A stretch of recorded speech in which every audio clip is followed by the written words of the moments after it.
All right, recording is officially started. Welcome to session 12, I think, since we missed last week. Where we left off was it was an interesting position. One group had just, I believe, departed from the asylum, the Mighty Six, who will be infiltrating potentially Kairos at the Cairo Plateau. You decided to depart during nightfall, right?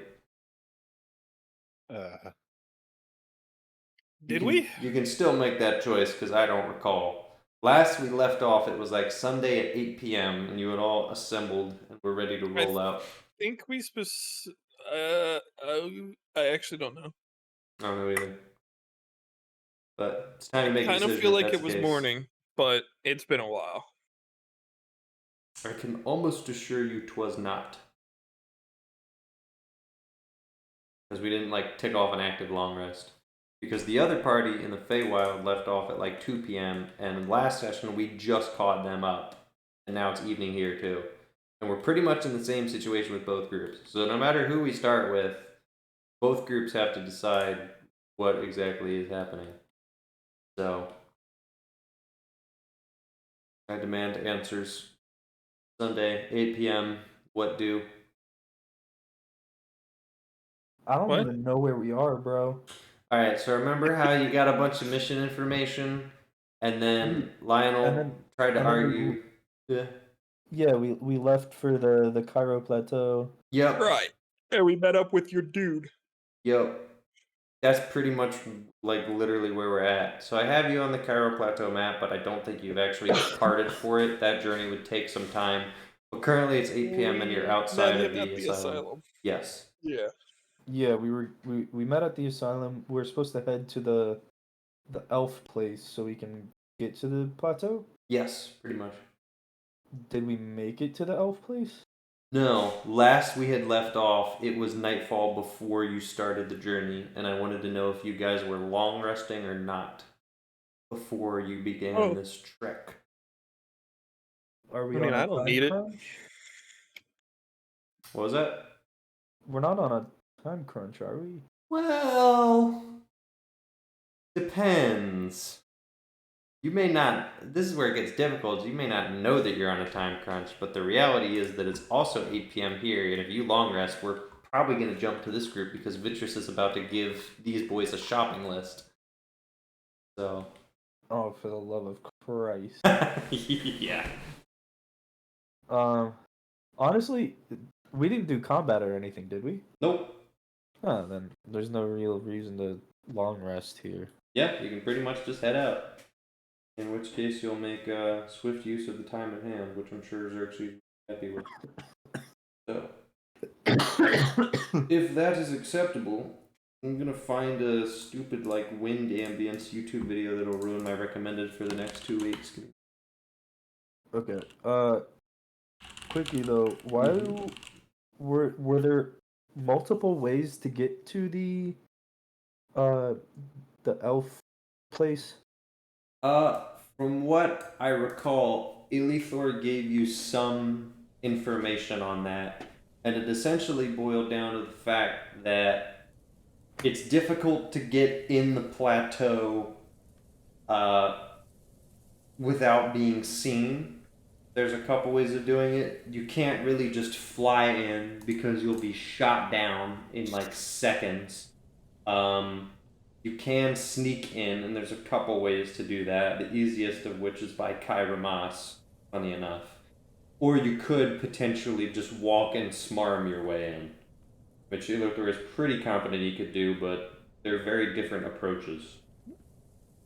Alright, yeah, then we'll just walk in then. Alright, walk in like you on the It's smarming time.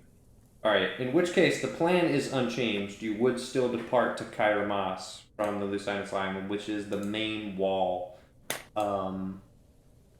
north of where you currently are. And we're legitimately just walking. You are on giant falcons, if you recall. So you have been given that. Yeah, you were given birds to fly.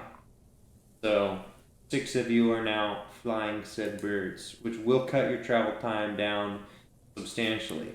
but it is still a fairly long journey. If I do the math here, that's 200, that's 100, that's 50, that's 5. Give me one sec. It's looking like it is about like 30 or 40 miles per chance.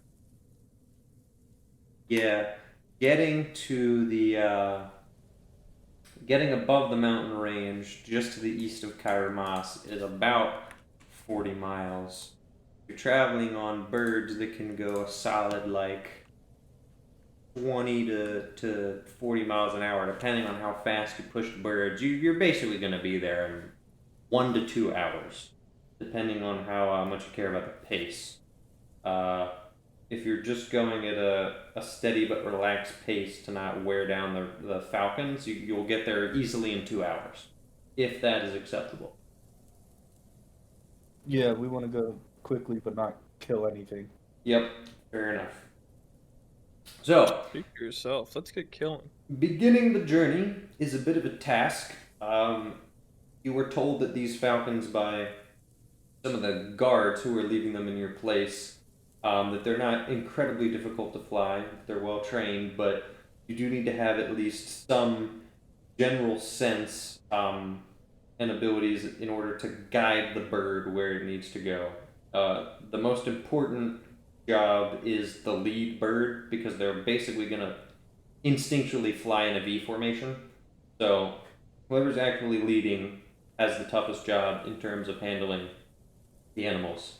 So if someone wants to volunteer or should be elected for that, one of the guards is basically saying, "Well, sir, to determine who is taking point is the most important. If any of you are comfortable with that, or if you would like to take charge, sir, the lead falconer is the most critical." Oh boy. Yeah.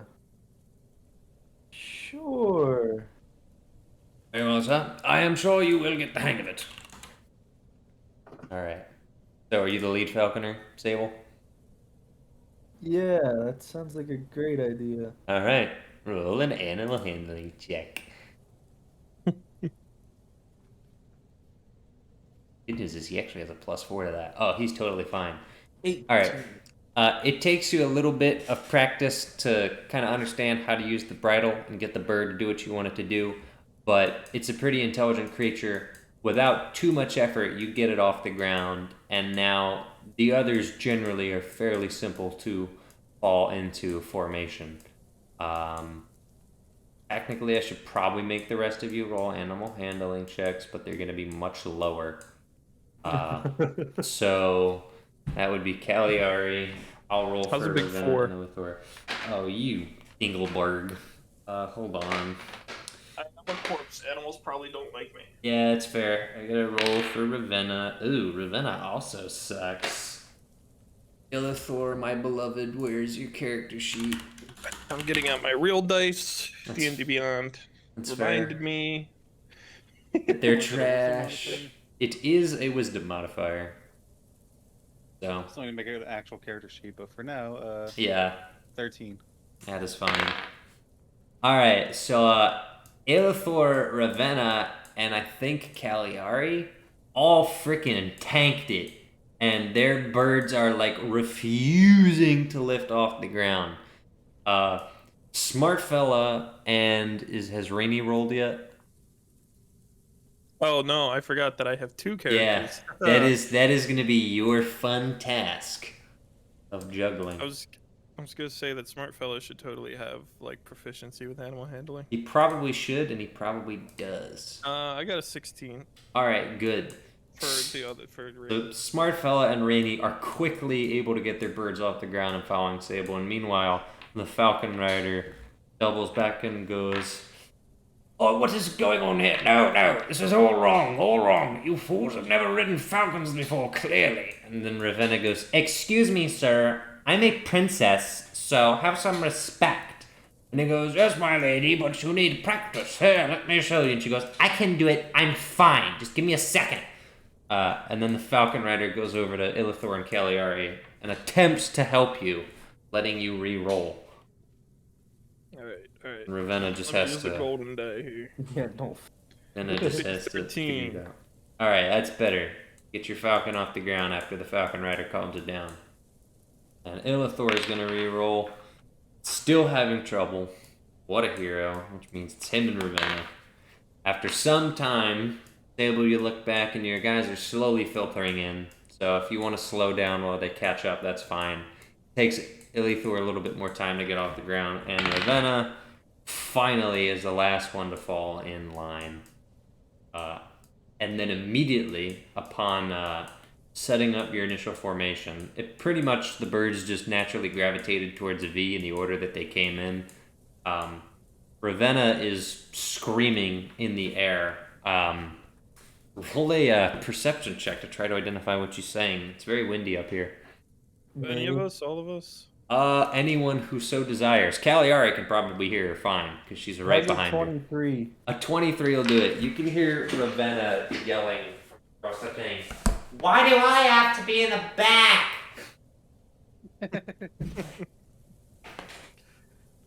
Yeah, I didn't hear a fucking thing.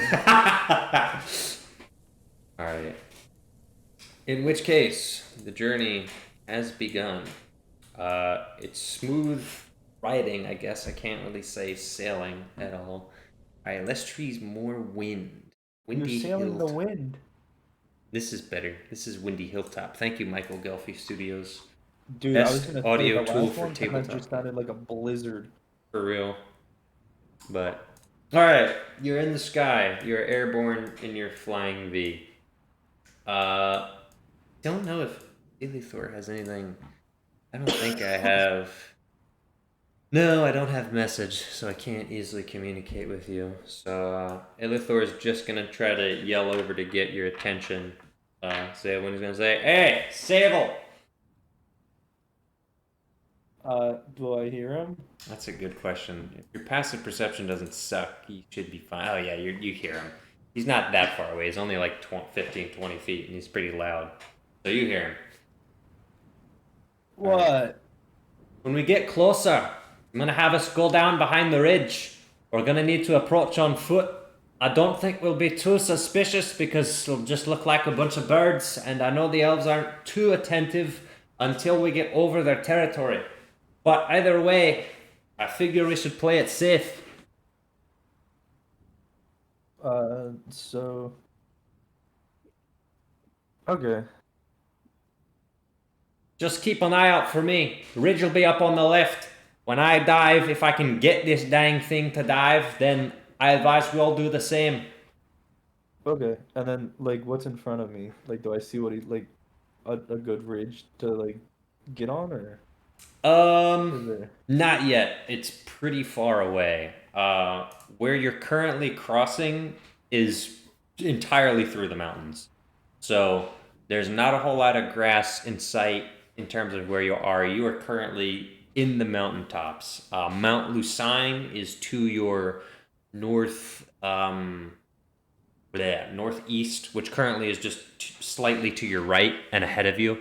Basically, what you're doing currently is following the river that the asylum was on. In that canyon, there are some trees. There is a bit of activity in the valley, but it is extremely cold and isolated up here. What he's referring to is far further down the mountain range, which is starting to come into view, are mountains behind a peak where the river is formed. It's a little bit difficult to see now because you're going to have to weave your way in between that secondary peak and Mount Lucine. Once you get there, you should have a pretty clear shot or view to the mountain ridge that he's talking about. Okay. Yeah. Well, you make good pace. No major issues. Every now and again, you can hear Ravenna trying to say something. Unless anyone wants to participate in communicating with her, she'll continue rambling to herself. And getting slightly irritated. So that's happening. But other than that, it's a fairly straightforward flight. The moon is out, nearly full.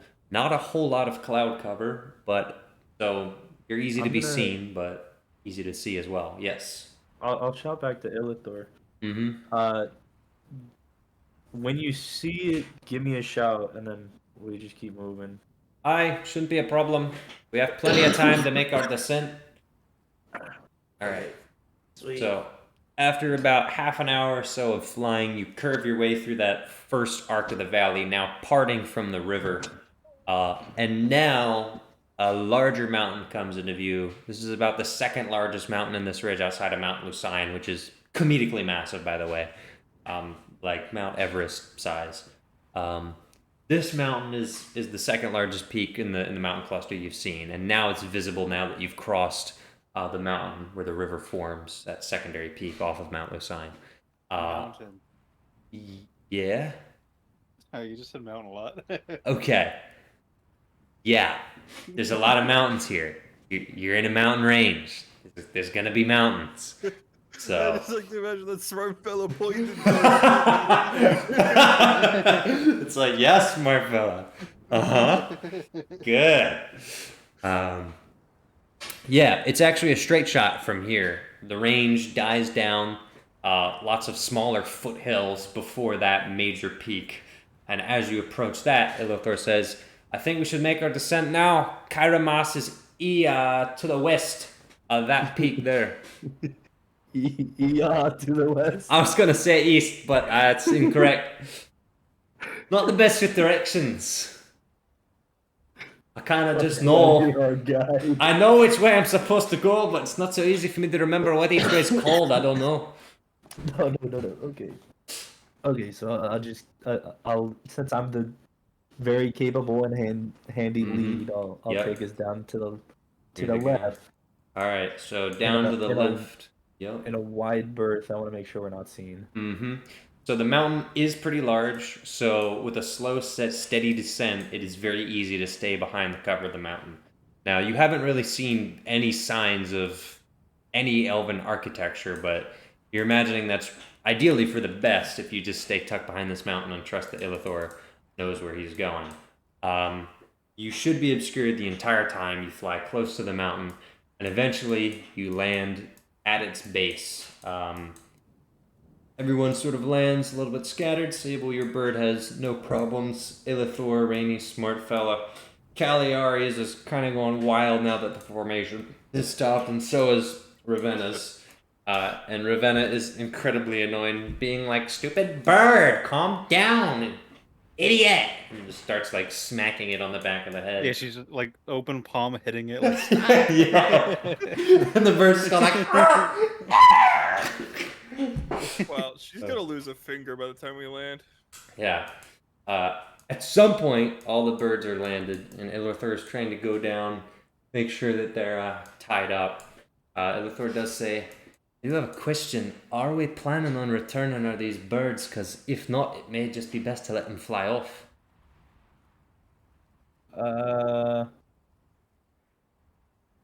Do I get the feeling that it's gonna be a long trip? Not necessarily. From the information you've been given, if everything goes well, which is a big if, you might not be here more than a day or two, and you may not be going out the way that you came in. But on the other hand, it would certainly be good to have these birds as a contingency. It's up to you. There's an innate risk because obviously once you decide to keep the birds, if you keep them penned up, one, they could be discovered, and then two, you have a timeline of having to return to them. But if you don't keep them, you don't really have a rock solid way of surefire getting out. Okay. It's your call.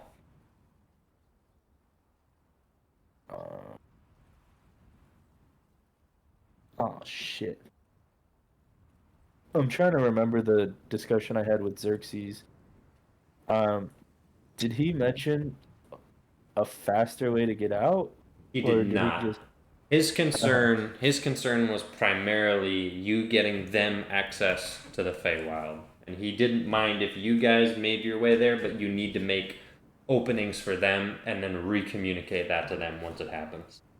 And then obviously your goal was to turn in the potential usurpers in the group and essentially pin it on them for a lot of what has happened. The letter that you were given should do most of that job for you, but you just need to set it up. And then the plan is that based on that, a lot of doors will be opened up for you, and you can kind of, at that point, broker a lot of deals because you should have a good amount of leverage, Yeah. or potentially even have earned the respect. Who knows? That's the plan. Okay. In that case, I think we just what's nearby? I mean, I know we're in like the woods or whatever, but is there Yes. like a cave? Ooh, I don't know if I want to put them in a cave. They'll just get eaten. It can be risky. You can certainly investigate for a cave if you would like. You're basically at the Wait. foothill of the mountain ridge.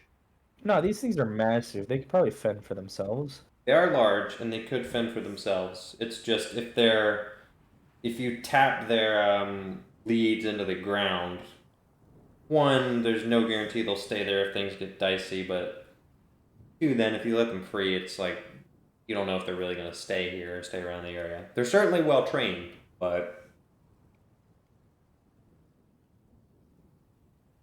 Hmm.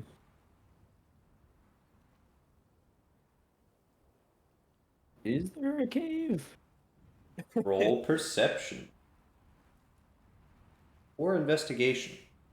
What would be more You're like the super investigate man, so you could use that. fuck it, whatever. Okay, I rolled a 2, so 10. Wow, heroic. Um, you don't unfortunately really know what clue. You're not a geologist, so you're not certain what clues you're looking for in the rock formations to determine where there would likely be a cave. Um, you do know how light works, so in your general scanning, you're just looking for areas where the light hits, where there are dark patches between the trees, seeing if there's anything that's like a discrepancy between the shine of the rocks and the moonlight somewhere else. Currently, you're not really seeing anything down here. There's still quite a few trees. It's not the most deeply wooded area, but you are in a light forest of birch and aspen trees. Um, Not any caves in the immediate proximity that you can see on the mountain wall. Okay. Well, in that case, I think we should probably. I would want to keep these for our return. However, I'm not sure the best way to do it. I think just tying them to um, some stakes and praying for the best is all Well, we've got. might not be the worst idea if we are planning on talking our way in, and in that case, we may be able to simply ask some of the new friends of ours if they can retrieve them. For us, of course. Yeah. All right. So I guess we'll try and find any sort of like landmark and then tie them up near it. Right. Like if there's a cliff or a big fucking rock or something. Sure, sure. Um, you did notice big effing rocks in your perception check, so if you would like to head to a larger superstructure that can kind of give you a good visual aid in terms of cutting above the trees and identifying where your birds are, you can walk a little bit further south, tie them up there, and they should be easy enough to find. Yeah, I mean, just like we'll throw them near our. If the big rock is like super noticeable, Mm-hmm. we'll just throw them there, and then I'll remember the path that we took and Yep, describe it to whoever. yep, that works. All right. So at this point, Ravenna says, "So what exactly is the plan now? Because I'm not super confident yet. If I could have a better idea of what the hell we're doing, that would be awesome." We are gaining access to the Cairo Plateau.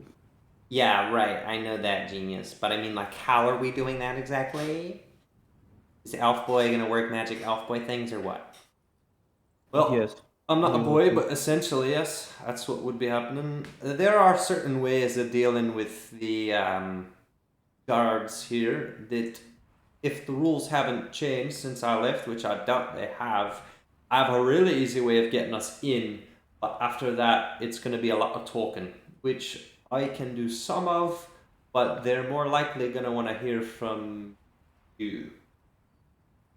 I'm sorry, did you just say you were not a boy? No. He's You know a how man. old I am? I'm like, oh shoot, how old am I? I stopped counting a while ago. Oh, okay, okay. Ha ha ha. I I should thought be. you meant biologically. Oh no. No, yeah, I got boy parts. No, but I'm 54. I mean, in elf years, some people say that's still a boy, but I got a lot more life experience than a lot of the elves up there at 54. Some of them are 500, and I doubt they've seen what I've seen. Very sheltered. Absolutely. But in that case, so that you all are informed, you'll see it in a bit, but the elves don't really use well, they're not super active in their own military infrastructure. What we've essentially had for the past several centuries is animated armors and something that they essentially called helmed horrors. I don't really know how they work. I was never into magic like that. But basically, they're constructs and they aren't the smartest. They follow a very specific set of rules. Not so easily exploited by those who don't know the practices, but if you know much about our military hierarchy and you're an elf, you can basically request parley. Uh, Typically, outsiders are identified as hostile innately, but because I am an elf and should be able to pretty easily strike up a dialogue with them, I'll identify myself as a political dissident and request parley with the ruling leader of the government. In which case, we'll be escorted in as not exactly prisoners, but prisoners. In which case, we can plead our case for, well, why exactly we're here. Now, that I don't know if I can do as well. I'm sort of just like the ambassador on this trip, but that all makes sense and we're ready to proceed. This shouldn't be too difficult. Yes, I can. Oh my God, I'm sorry. I fucking sick and just got a nosebleed, so I'm holding my nose. I can do the political discussions. All right. In which case, anyone have any qualms with the plan? Ravenna immediately raises her hand and goes, yes, so actually, this whole thing with parlay, when's the last time you were on the Cairo Plateau, and how exactly do you know they're going to trust you? I left the Cairo Plateau when I was 18 or 19, don't quite recall. And how do I know it's going to work is because these systems have been in place for centuries. So they're not the kind of thing that just change on a dime. Right. Okay, I'm fine with this plan as long as if everything goes wrong, I get to throw all of you under the bus. So, we'll stick with that. Right. What's a bus? What is a bus? I don't get that one. Maybe it's like, we'll just say that bus is slang for like a public caravan. Because, yeah, I'm not walking that back. Oh, God. Alright. Hold up. Don't know what it is. And I certainly can't spell. Alright. Alright, well, if everyone is ready to roll at the brisk pace of 6 insurgents chilling in the forest at 10 p.m., Elithor can lead the way. All right. Alright. In which case, as you walk through the woods and cross to the bridge of the mountain, you do eventually get to a point where Illithor stops you and says, "All right, now the approach is important. The key is getting spotted by the right people at the right time. Well, the right constructs at the right time. So there's also something that I want to avoid being spotted by, and that would be the towers. At this point, I'm going to pull out my absolutely beautiful MS Paint drawing. And I don't yet know how I'm going to get it on, like, where I need it to be. I mean, it'll be on the stream. I just got to switch windows real quick. So, this is essentially what you see. Isn't it great? I am such an artist. Go away. I guess I need to disable Discord now. My mic is that? Yeah. All right. Basically, this should be mirrored. I'm actually gonna mirror it. I think I can do that. Watch me, MS Paint Wizard. Boom. All right. You are currently somewhere on. How do I do this? I'm trying to get this to like actually show up in the stream because I know it's slightly different positioning. I'll just have the OBS window open. You are like somewhere on this ridge, basically, looking out. Illithor begins describing. So the difficult part of Kyramas is the towers have eyes, and the towers kind of function a little bit differently from the guards.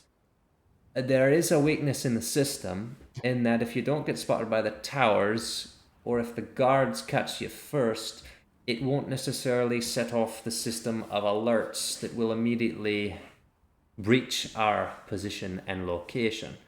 If we can get spotted by the guards and request parley before the towers see us, we should be all right. Now, where it becomes an issue is if I go out alone and request parley, you got to be very careful with the way these things work. If I go out alone and request parley, I am able to request parley because I'm an elf, but if yous are out in the woods or on the ridge while I request parley, my request is unlikely to be extended to you. In which case, I kinda need all of you with me, and we need to not be spotted by the towers.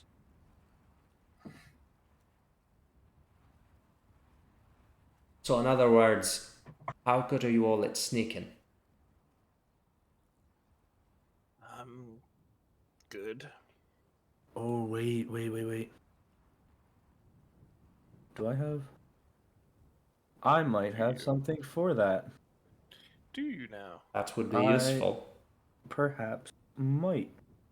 Ooh, somebody has Pass Without Trace as a second level spell. Yes, somebody does. Goated! Alright. Dude, my dog is breaking in my room right now. What a hero. Hi, Teddy. Oh, Teddy. Hi, buddy. Are we headed out now? No, you have time. Illithor's just probing the group because he knows this is where things get difficult. Okay. Well, let me know when we're getting close, and then I can help us all with the Alright, sneaking aspect. okay. Illithor says, well, we can go on my cue or yours. The route is fairly simple. We're going to hug the ridge as long as we can and get directly under the tower. Can't easily see us if we're right under it. From there, we'll want to follow the wall closely. There are guards on top and potentially some around the bottom.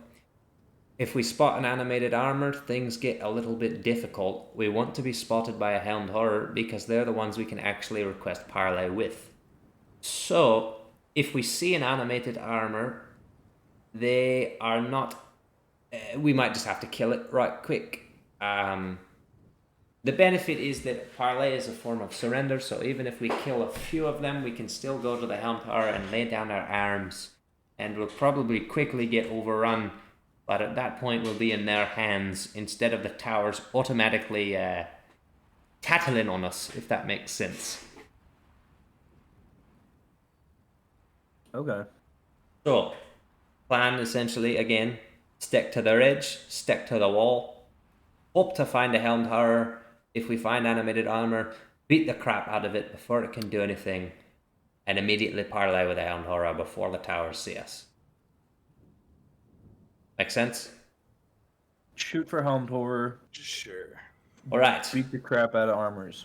Let's go. All right. In terms of what they look like, they should be pretty easy to identify. The animated ones just got bronze helmets. The Helmed Horrors have got gold helmets with reflective horns. Horns are decorative or like magic or something. I don't really know how that works. Also, they hit like hell, so don't tussle with the Helmed Horror. If you see a Helmed Horror, obviously let me know, but the goal is we're going to be sticking fairly close together. What color did you say the helmed horrors were? Still bronze, but with gold helmets and reflective horns. You'll know the difference when you see them. The animated armors look like little lackeys, and the Helmed Horrors are the big bosses. Pretty easy to identify. All right. Are we ready? Yeah, that's fucking boogie. All right. Everybody make a stealth roll. If you are casting Pass Without Trace, then everyone who is willing to accept it, which should likely be everyone, can add a +10 to stealth checks. Do Yeah. some math here. Yep. All right. Well, Illithor rolled a 27. Oh my god. Ravenna 32. also rolled a 27. I also got a 32. Boom. So Boom. Rainy Boom. gets advantage because of her armor. So Okay. I rolled a nat 20 +2 +10. 32. All right, smart fella. Literally everything is riding on you. 7 plus the 10. All right. No way. The weakest man is a 17. What's the Okay. second lowest? Like 26? So Ravenna and Illithor both rolled 14s +3 for 27. Rainy's a 32. Cagliari was a 30-something, right? 32. Sable was a 30-something. 17 or- +5 Yeah, +10. 32. Yeah. So the lowest, there's a 10 difference gap between the lowest and the next lowest. 17 and Thanks, 27. John. 17 is not a bad roll. The Yeah, but 7 is. problem, yeah, 7 is a bad roll. So this is where things are gonna get interesting. Illithor is going to double back. That's not bad. That's It's not, but Illithor is gonna double back, and he's gonna use the help action right before you guys get going in an attempt to demonstrate to Smartfella how he needs to arch his back and fix his posture and stick with the group, kind of like shoving him in place. Roll again.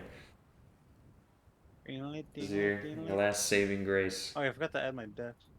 Oh, that would have been helpful too. That Probably gives like it a +1. Yeah. Yeah. 18, but I would re-roll anyway. 9.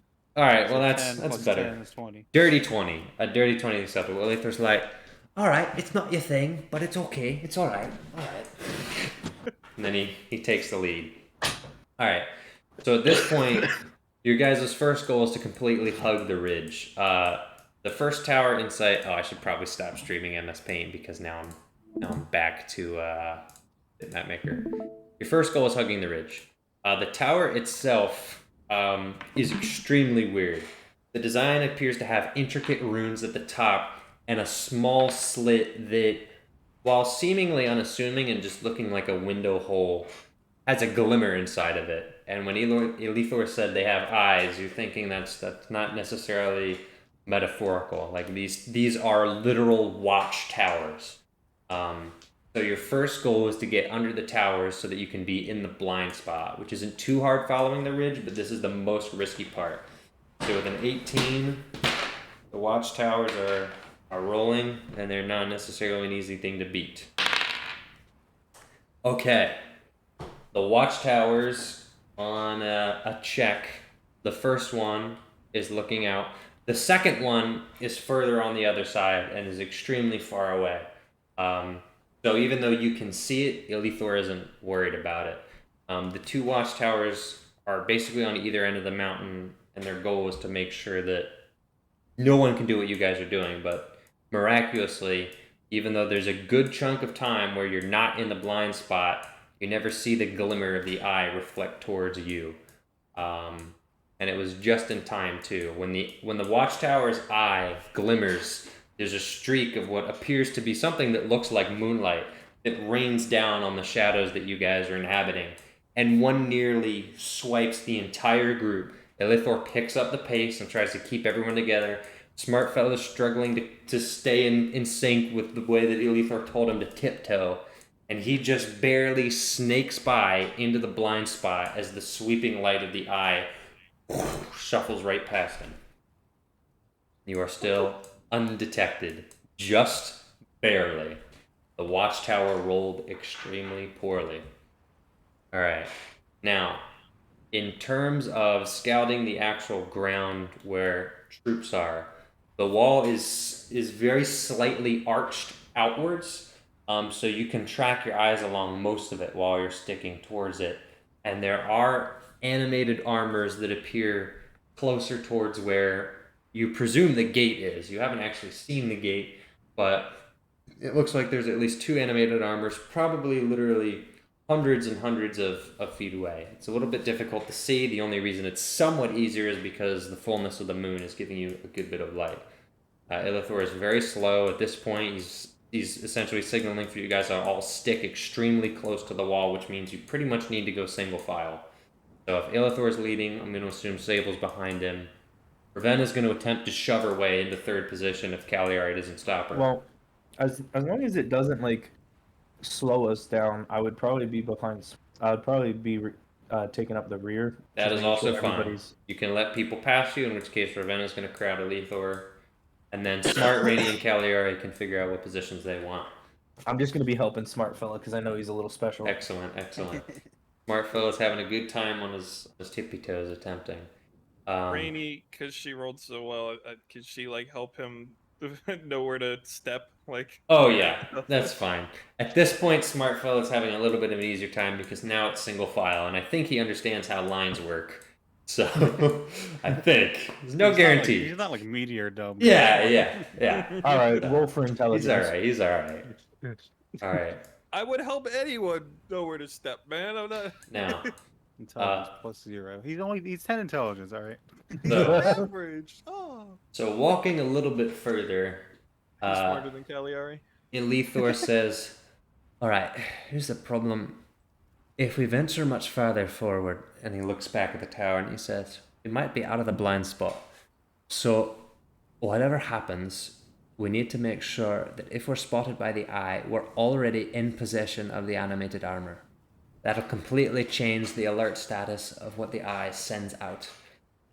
But I only see animated armors and I don't see helmed horrors at the gate. So, if we're gonna do this, we need a better opportune time.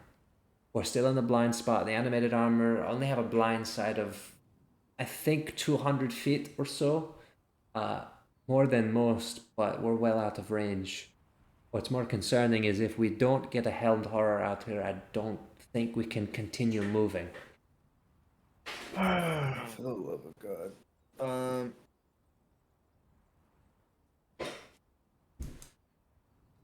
Wait a second. Mm-hmm.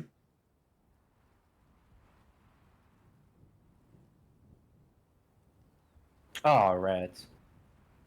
Yeah.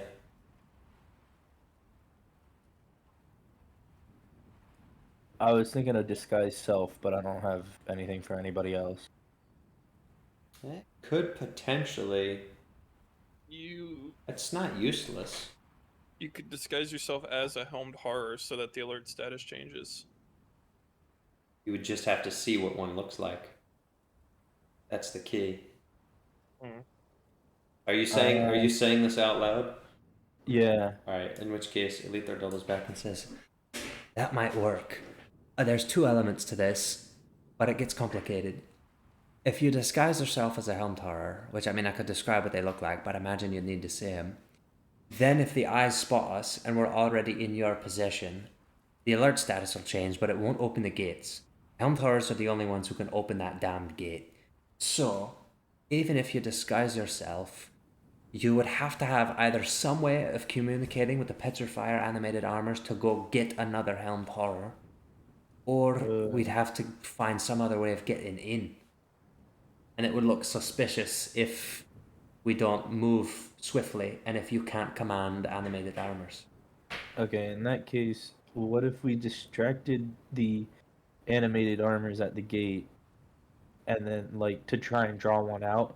Would they bring out something else to take its place before it leaves station? That's more likely. In If- that case, Illithor has a bow, right? He does. Well, then why don't you shoot your bow near one of the guards while we're far away? That way, it'll like go and investigate, and then maybe it'll call for backup or something. That could work. Animated armors only have a very specific set of rules that they follow, but one of them is putting in a request for a commanding officer. So, if we can get their attention, we can certainly draw down Tower. The problem is, this disguise, whatever this spell is, I can assure you, is not going to work against the animated armors. Which means, if it does get in our range, we'll have to dispose of it quickly. And then if the big man shows up, we'll likewise have to move quickly and surrender to it. Yeah, so if we can, let's try and draw out one of the armors, because you said there's two at the gate. Yeah. We'll try and draw out one, and then beat the shit out of it, and then we'll just either wait until the last one requests backup, or we beat the shit out of it, and then the gate's unguarded, and they'll have to do something about it. Alright. If the eyes see the main gate, and they see the animated armors leave, they're also likely to communicate with the Helmed Horror. And then we can surrender to that. Yes. The big thing is we just don't want to be seen directly by the eye. Yep. Alright. I think that works. So out of us, who's the most likely to be able to 1v1 an animated armor? Well, I've got my hand on Smart Fella. Let me tell you, Smart Fella has literally a soldier stat sheet. The I could basic probably ass, handle like it. chaff unit soldier. I don't mean this like poorly, but we're all gonna want to stay like as close to single file as we can. So I don't want to like, I want to keep us all close to the wall. Here's the thing. They're not the strongest. I'm pretty sure a large number of us could take them, or at least put up a fight. The problem is, if they start getting wailed on, they're more likely to raise the alert level. Whereas if they're just investigating, they're more likely to call for a superior. Animated armors are not smart, but they do know when they need someone smarter than them. In which case, fighting them directly may not be the play. Well then, do we have anything super odd and not like normal? To lure them over? Yeah. What if we I tried have- like a paradox? Like, would they think about it too hard? I've never tried that. I know they don't speak. I think they understand commands. I don't know if they understand speech. I don't know if they're that smart. Alright. I have a Um, I have a sensor. Yeah, Oh. Papa has one of those. I What can You know make what a a sensor rock. is? It's the little like religious incense Yeah, burner thing. right. I can make a rock that lights up or speaks to you. Wait, what the fuck? I mean, that's not a terrible idea. How- Essentially, what's the range on the speaking rock? You'd have to throw it. well, that wouldn't be a problem. If we can stay outside of their blind sight range and we chuck a rock in it, we can lure them a few hundred feet away, and then once they get to a point where they don't know what to do with the damn rock, they'll call the Helmed Horror, and at which point we just run up and request parlay immediately. Let's do that. Can we like tie the rock to an arrow and you send it over? Honestly, I would just chuck it. All right, who's looking the strongest here? Who does have the highest strength? We are all weak. All right, I'm Ravenna just goes. gonna I'm giving it to Illithor. I There got a goes. couple of 8s here, No. honestly. 13. If we're throwing rocks, Nice. just give it to me. Oh, I have the catapult spell. What? I mean, that also works, I guess. What, does this chick have like an arm on her? Yeah, actually. What's Now that you're Ravenna's asking, strength? I'll She never. rolls up her sleeve. It's like I'll never tell. But yeah, she ain't weak. Ravenna's got some crazy ass calf No, muscles. but if Cagliari says she has catapult, Ravenna goes, oh no, then we should just do Sorry, that. This is Rainy talking. Oh, dragon. Cagliari's got the gritty voice. Right. Okay. So, who can make the rock? This was all Rainy talking. Okay. So you can make the rock and throw it. Yeah. Nice. Okay. So why don't we just do that? Okay. Yeah, I think that sounds like a plan. So are we making it? What's best for them? Are we making it glow? Are we making it make a sound? Make it. I don't know. Make it say something stupid. Like, I mean, I don't think the paradox thing will work, but I do think it's a safe bet. Just make it scream, That might be a And then, little like- much. beg for help. We gotta like record the message, so we probably shouldn't like scream into it. Oh I could- shit. I could do like a non-verbal sound if we want to do like a. That could work. Because if the rock is being thrown in their range, they should already have their attention grabbed once the rock catapults into their range, and from there, if it makes a sound, they'll just want to investigate further.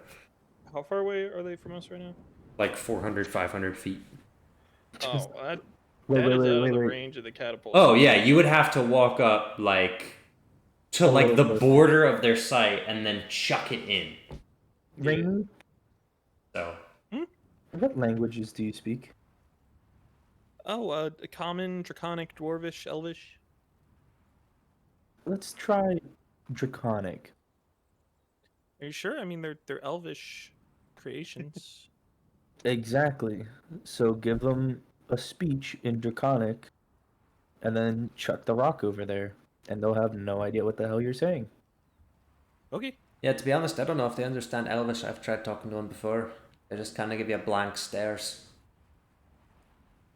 But Draconic's a safe bet. Works for me. Alright. So Rainy is now preparing a rock to enchant and then throw, yes?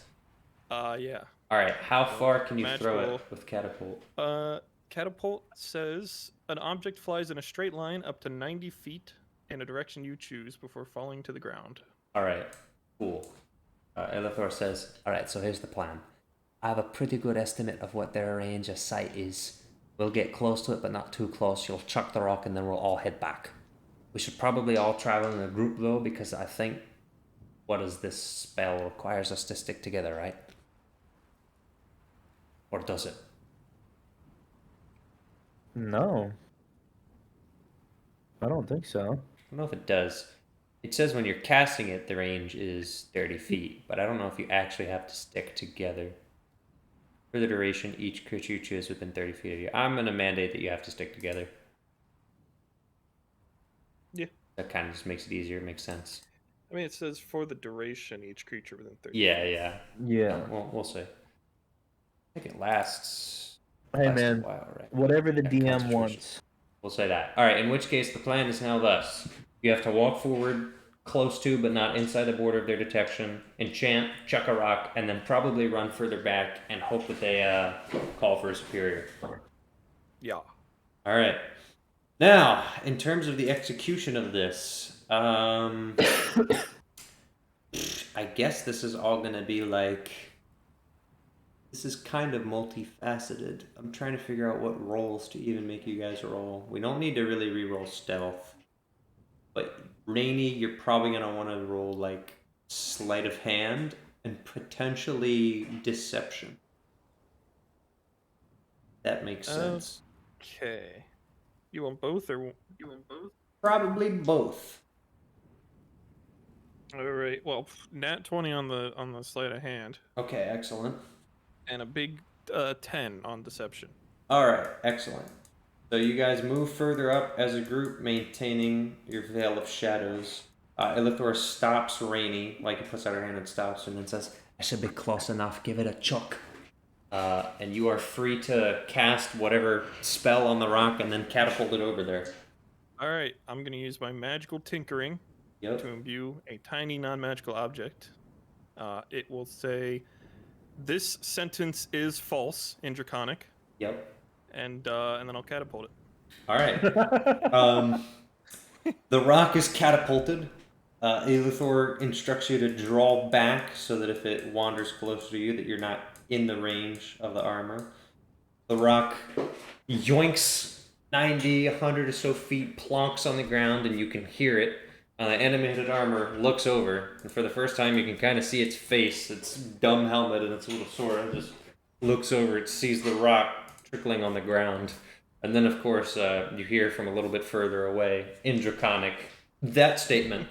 And the animated armor just, like, is looking around like he doesn't know what's going on. And then the other animated armor walks up, and they both look at it. The one pokes it with the sword, and does nothing. And then the one just looks up and, like, makes some kind of symbol with his hand. And then, all of a sudden, with bated breath, waiting to see if your plan works, let's see if you have deceived them. Ooh, interesting. Look at them, little smart boys. All right. Wow. That sounds good. Both of them look at each other and then look at where the rock came from and begin slowly walking forward with their swords drawn. Well, it's a good thing we're backing up. Do we see this? You do. So Illithor is instructing you to just back up. They're not moving too quickly, so you can backpedal pretty quickly to stay out of their sight range, but they're like slowly stalking forward. It's looking really bad. It gets to the point where the one slows down and kind of fans further out, further away from the wall, and the other keeps walking forward, so still off the map. And right as you're kind of back into the line with the tower, waiting to see what happens, finally, jumping down from the wall, like a very serious height, like a 50-foot wall, you see a helmed horror land next to the animated armor. They both stare at each other. And the helmed horror is quite the sight to behold, with an ancient-looking cuirass, an embellished shield, and a Flamberg sword. And then, of course, a helmet that, as Illithor described, is golden with shiny horns. In which case, Illithor yells, "Bengal!" and bolts forward. Dingle? He said bingo. Oh, shit. Bingo. Bingo! He's Scottish. He said Bengal. He said it right. It's Bengal. Bingo! Bingo! Alright, so Illithor just charges forward outside of Veil of Shadows and then beckons you to follow him. Alright. In which case, he lays down his weapons. The Helmed Horror quickly pivots, sees, pulls out its sword, and readies a combat stance. Other animated armors are summoned, at which point Illithor immediately starts speaking in Elvish with the group of you behind him. And for those of you who can speak Elvish, he says, "My group and I are political dissidents. I surrender. We formally request parley. As an elf of the Cairo Plateau, I request parley." And kind of just waits with bated breath as the Helmed Horror is evaluating the situation. It's a little bit difficult to read. He moves closer forward. Illithor's arms are down, his bow and his sword on the ground. The animated armor file back. And at this point, you do see that the eyes have now tracked onto you. More animated armor are trekking in. At this point, you can hear animated armor that you didn't see before clustered against the wall. looking down at you with bows and arrows. And at this point, the Helmpar moves a little bit forward, sussing you out. And then after some time has passed, cocks his head, and he, without saying anything, obviously, he just nods. He puts his sword in his, gosh, what's it called? Scabbard? Is that right? Sheath, yes. He sheathed his flamberg, and walking up to Illithor, holds his hands together, indicating that he wants Illithor to clutch his hands together, and casts a short spell that puts magic manacles onto Illithor. At which point, the animated armor surrounds the rest of the group, and they require you all to do the same. And the Helmtar moves from individual to individual, applying magic manacles. Do we all have to disarm? Yes. Yeah. So, yes. Illithor's rapier is in his sheath, I think, and his bow is down. He just put his hands up. He's still technically armed, but his hands are in the manacles. Rainy doesn't carry weapons. Her weapons are built. She has like things in her armor. Yeah, that's fine. Point is okay, that cool. it's not like in your hands, right? As long as your hands are free, the manacles are being applied. It's in the yes. gauntlet, but yeah. Yeah. That'll be interesting. Are those items magical? Technically, All right. I guess yes, If- but it's like flavor magical and not like magical item magical. Okay. Flavor magical for story purposes is still really magical. It operates under the same rule set. All of your equipment has stopped working. The second that the manacles go on, there's like a wave where you just feel all of your stuff depower. Same with Sable. You kind of feel, well, immediately, now that you've been seen, once manacles go on you, Pass Without Trace fades and the veil of shadows surrounding you is immediately dissolved. So something is going on with these manacles, clearly. At this point, though, the Helmtar, flanked by 5 or so animated armors, as well as other Helmtars moving forward, ushers you through the gate. You now finally see the eyes prying upon you as the light reflects through your eyes, blinding you partially as you can feel the eyes scan you. And now it is at the point where the Helmtars are marching you forward. So, all has gone according to plan so far. In which case, shall we jump to Feywild group? Pull up my Feywild ambience that will also ruin my YouTube recommended for the next 2 weeks. Feywild.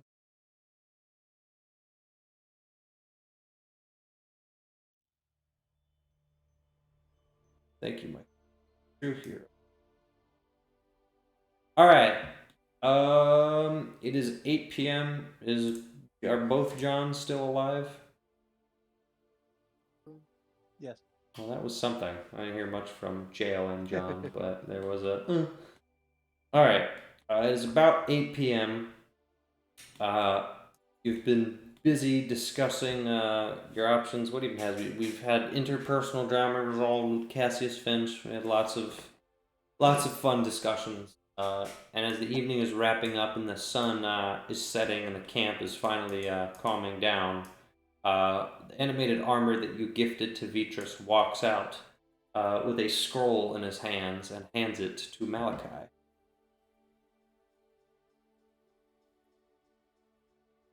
What does it say?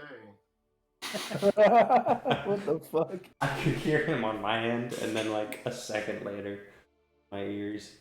It is a list of materials that you need in order to cast/recast his spell. I'm gonna have to translate these notes because some of these have like privileged information, but I'm gonna drop it into campaign chat once I edit down all the proprietary stuff. So don't go there yet. I'm already there. Item/rituals needed for time synchronization Trending gift. spell. Don't you do it. Don't you dare. Oil.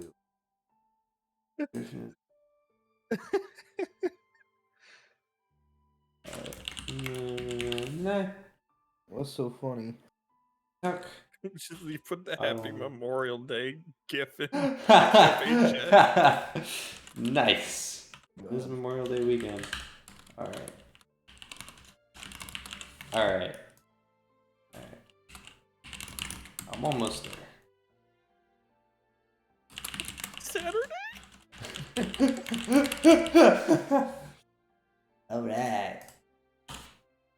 So, there's your shopping list.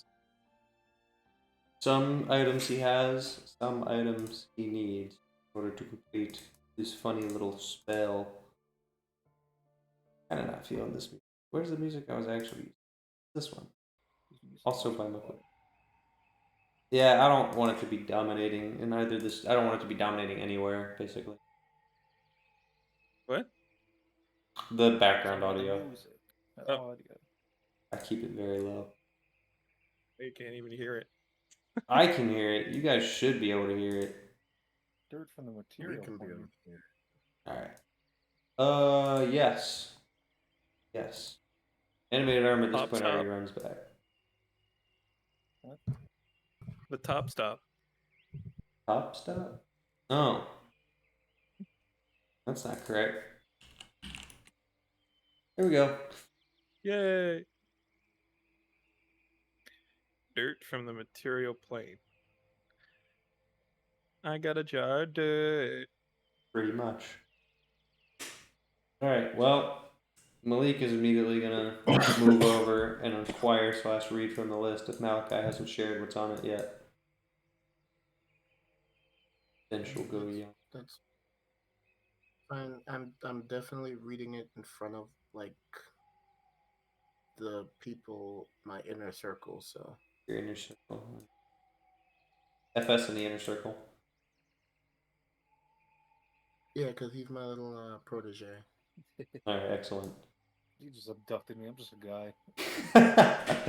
He just says that out Little loud. fella. Just a guy. Alright. Well, I need him to know as much as at this point. I'm considering myself like the Avatar. Uh-huh. I have to pass it on. Uh-huh. There aren't many spellcasters in our camp. The last sorcerer. Yeah, well, I guess the first thing I should do is adjust my accent.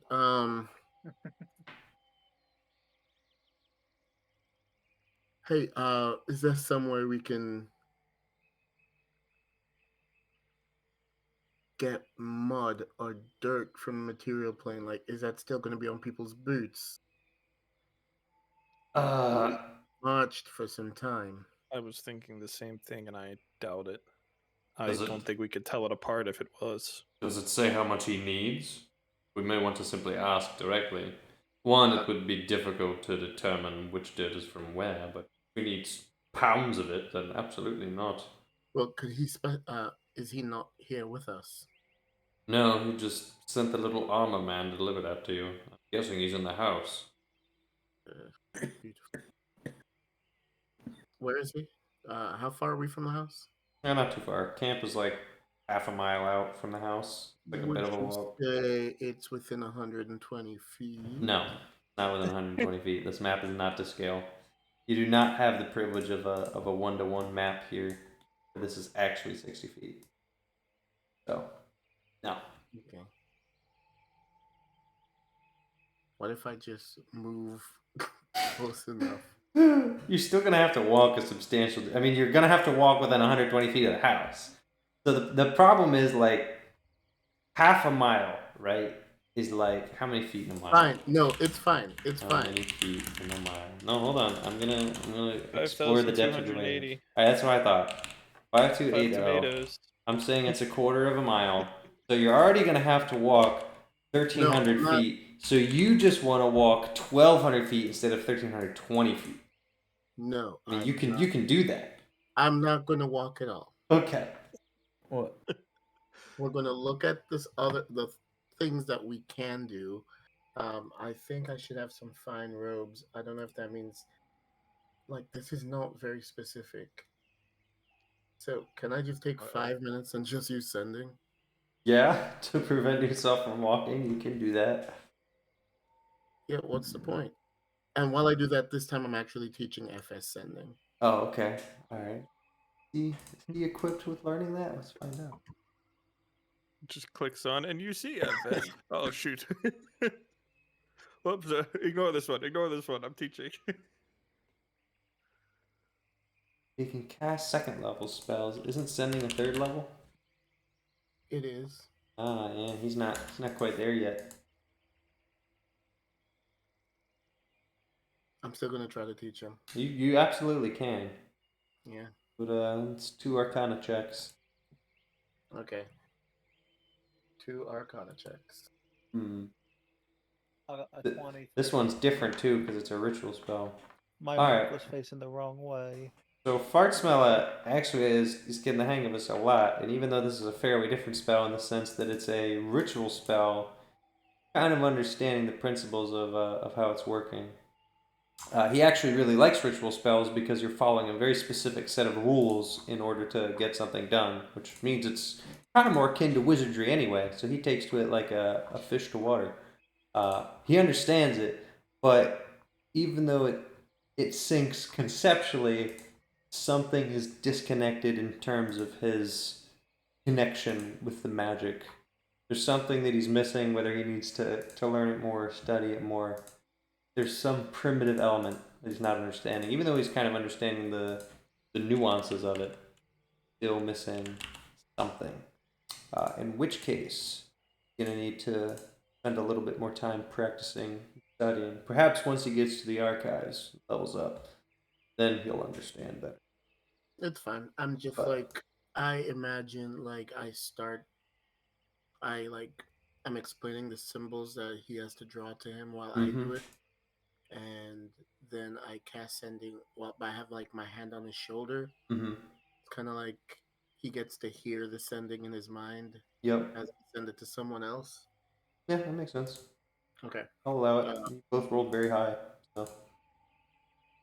So I'm going to say, can you specify the quantities that you need of each of these items? Please and thank you. A handful of dirt from both. Small jar of oil. How much? Well, sorry, the thread. 1 thread. Only a few feet. There you go. Is it thread if it's still a few feet? I guess so. Yeah. Doesn't need to be a mile long thread. No, I was just thinking it could be like a little finger length long piece of thread. That's why I wasn't sure how much. Oh, okay, I see. Okay, it doesn't say the fine clothes is made of silk. I guess can we send Malik and some of the others to just see what the people in the army have? Sure. In our old gear from the wagon that we brought into the camp and then presumably brought along with us, we had a hooded lantern. Would that have enough oil in it? That would, if you still have it. I don't remember if you do or not. Even if you don't, though, if you did, it would have been aggregated. They have oil, I can assure you, if you walk around and go to the camp, because they have lanterns themselves. So they don't have much, but they can get that oil for you. I suppose it's just curious that with a farm as big as his, he doesn't have any oil. But I suppose that's What would he probably need it for? I don't know, oiling up his armors. Maybe he just doesn't Maybe want to armor use his polish oil. is different. It might be a cooking oil or vegetable oil. All right. So in terms of silk, are you having the men ask around the camp for silk as well? Mm-hmm. All right, so there's good news and there's bad news. Which news do you want first? Bad news. All right, the bad news is the Nilbog is still in the camp. All right, the good news is the Nilbog walks up to you and says, "I heard from you that you needed some silk. I like dairy. I like drinking milk."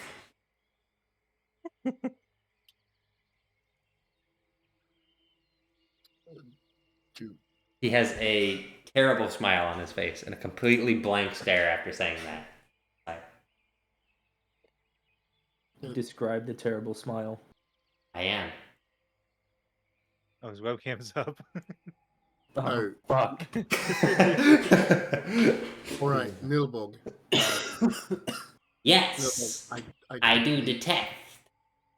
I don't believe I need to stress to you What was that rhyme?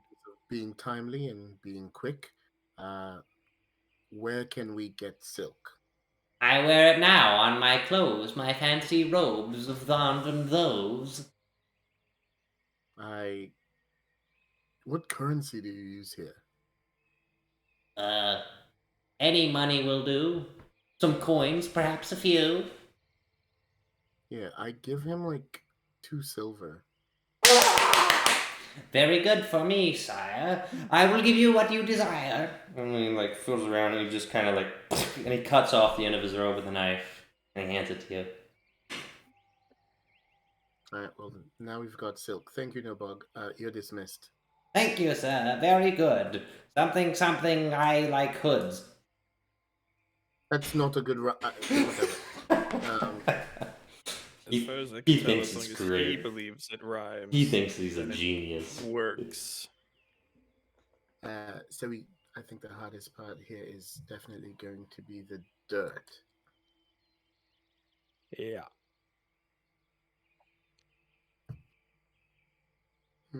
Well, do we have any teams coming back soon? That's a good question. No one's actually checked in with the Noble House team.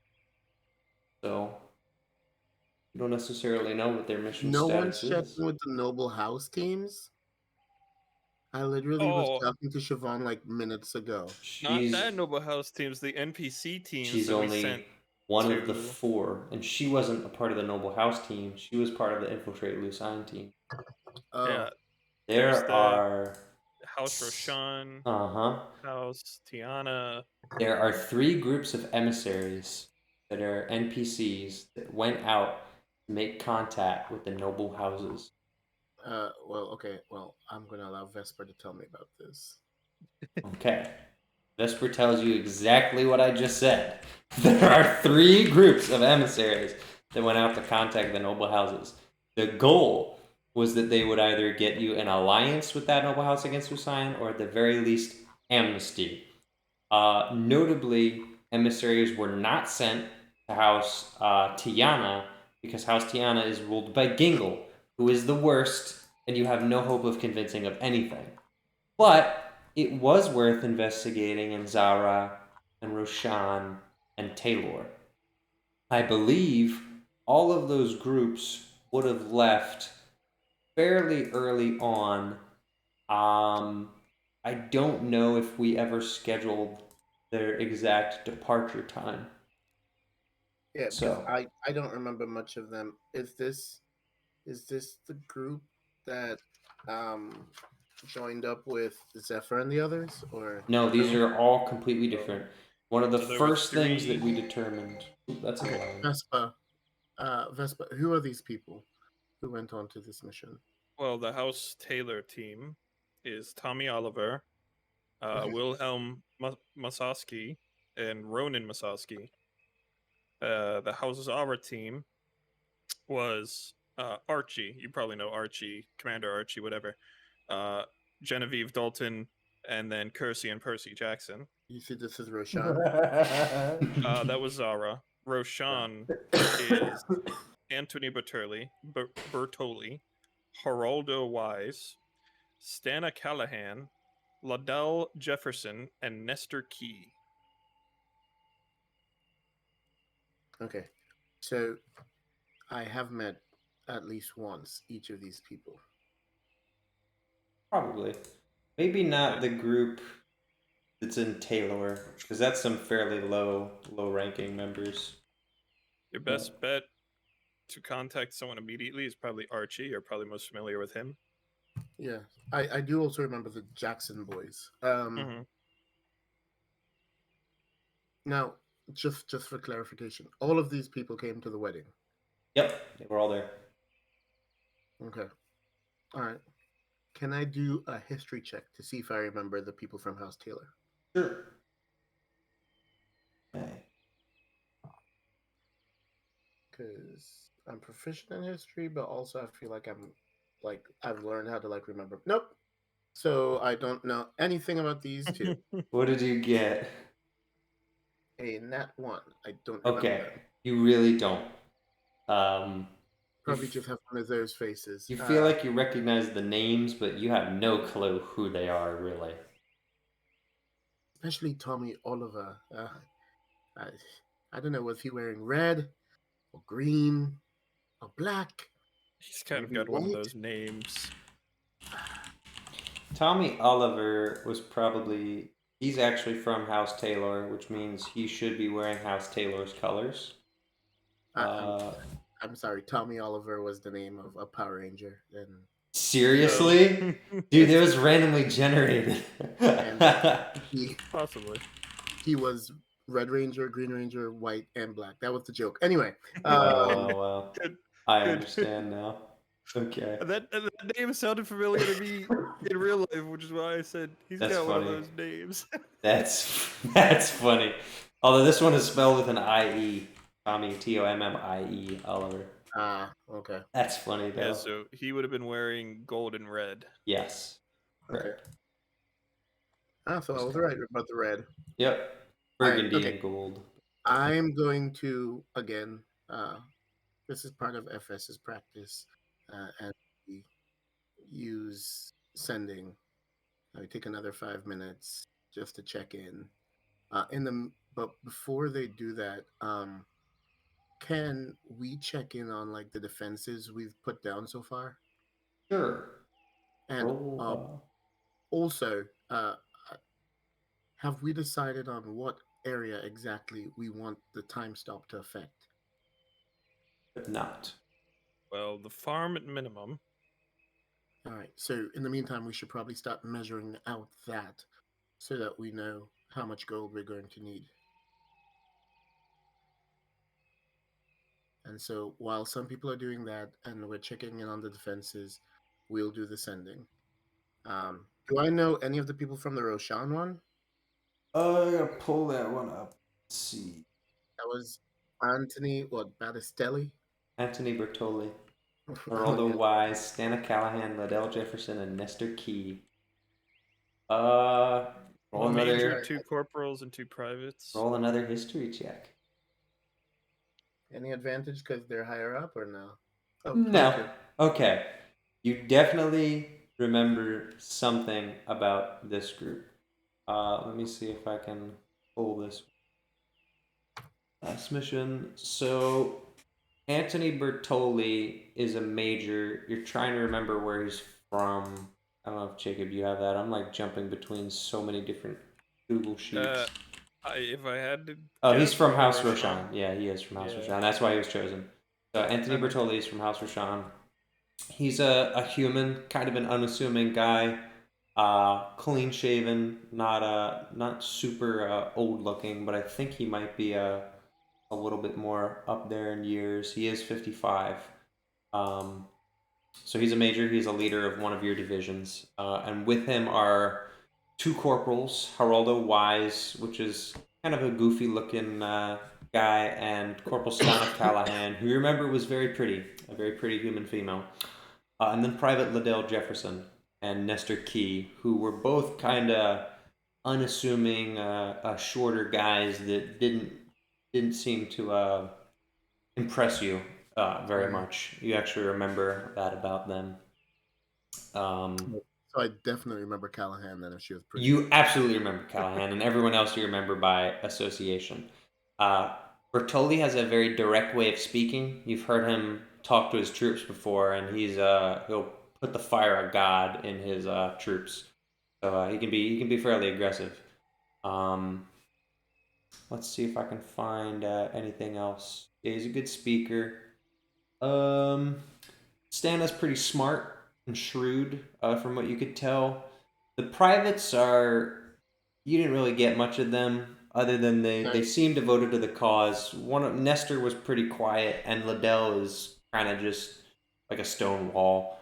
So I don't really remember much about them. Fine. I think I have enough to contact Anthony and Archie. Okay, you definitely have enough to contact Archie. You've communicated with Archie before. Yeah, I know Archie fairly well. And Anthony will give it to you with a 22. I'm going to message both of them and say essentially the same thing. Okay. Greetings, this is Malachi. Please update on the status of your mission. Any chance of returning soon? We need dirt. Any Okay. chance you can just grab us like a quick jar of dirt on your way home, my guy? Comma, physical dirt Yeah. as well. So, one, I can't write that down. If someone else wants to write that down, I'm trying to find a bunch of bullcrap that's split up between like literally 8 different documents. In order to even tell you where they are and what the heck is happening, we need to nail down when they left.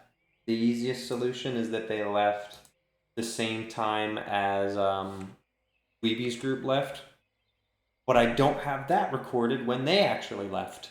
So I can't put a freaking timeline on things. So I'm pretty much gonna have to go back and look at all this old footage to determine where we were at when these groups departed. So just give me some time, because a lot has happened. In this party, it looks like the group with Dweeby has already set out in session 1, in which case have the date and time for that at the very least. That was Monday, July 12th. We ended on like Thursday at 9 a.m. So I'm gonna say that they departed Thursday, July 15th at 9 a.m. That's all of these groups that are Yeah, that looks about right to me. contact missions. It should be close. Do you have in the sendings recorded the message that you sent to them? It says, "This is Malachi." No, I just wrote it down and I was about to type it in. Okay. But it was like 19 words. Okay. So I have to do a lot of math, because I have what happened to these. I have what happened to each one of these parties, but one, I haven't rolled whether they succeeded or failed yet. That's one thing. I have the narratives for each. And then 2, I have to plot them on the timeline so that I can tell you whether they're even complete or not. Alright, Nick just got home. In which case, I have to do like a bunch of math.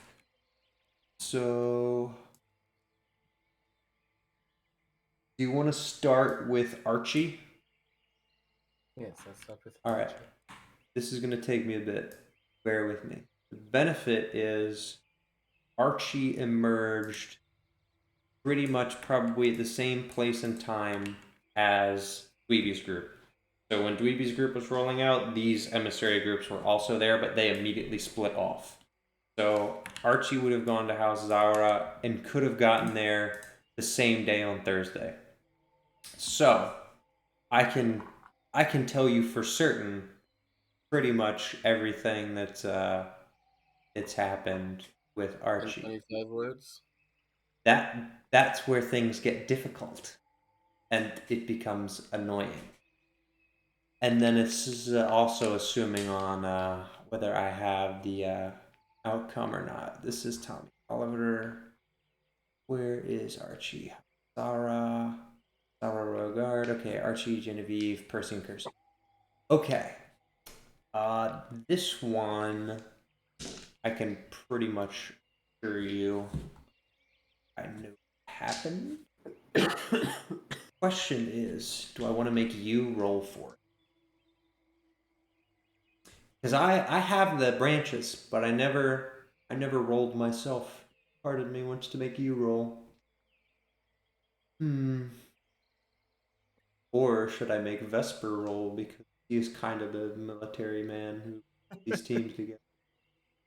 I think I might do that. It's just a question of what skill I'm gonna make you roll. Ooh. Roll based on your proficiency modifier.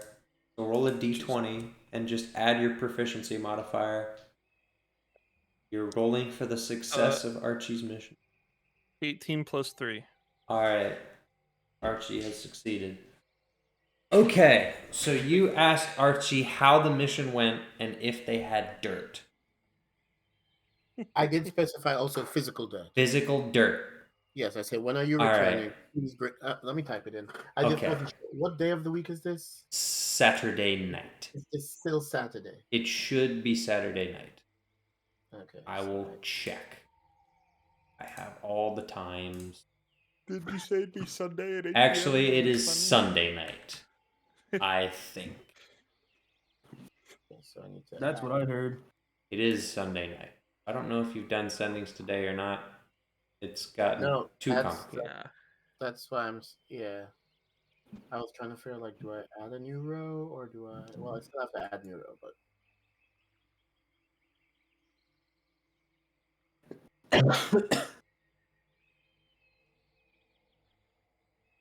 Yeah.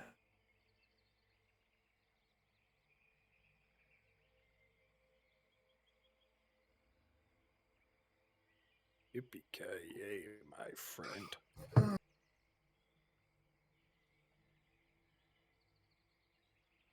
If the question basically boils down to how did the mission go and do you have dirt, I can answer that. I also asked when are you returning? Yeah. Okay.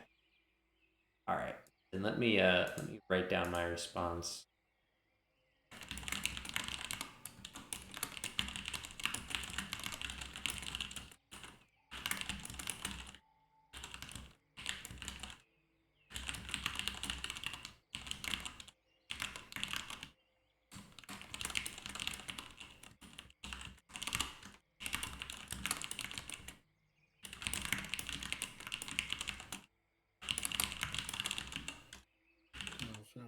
All right, so that is definitely.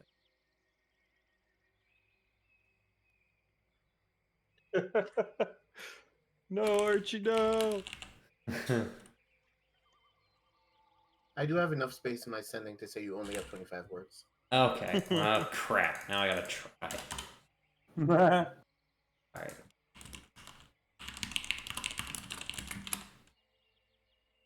Okay. Now I gotta be. I know I am.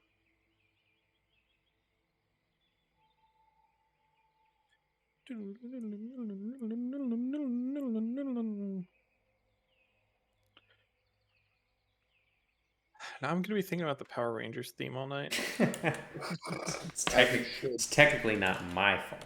Happened. As you should. No. Okay. I mean, it's whoever made Tommy Oliver in there. I mean, honestly. Did you do that yourself? I thought it was randomly generated. I didn't do it. I think I probably just did it without ever knowing that it was a Power Rangers character. I'm wondering if I did it. I doubt it, but I don't know. I definitely did put a few. I feel like I made real like names one or there. two up at the top.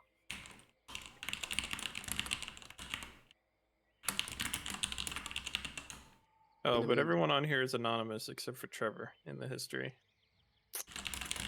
Darn. I should be. Although, actually, I never made changes, so never mind. It says All Trevor right. Wilkins and all anonymous users. Oh, you're just gonna dox me like that? Okay. Oh, what? Has your name not been said on stream? Probably not, but I don't know. Oh, There's, my bad. I'll There's- say your address again. there's a few of us, so it doesn't completely narrow it down. And I'm already debating moving these to private or what's it, unlisted. I haven't gotten around to it yet.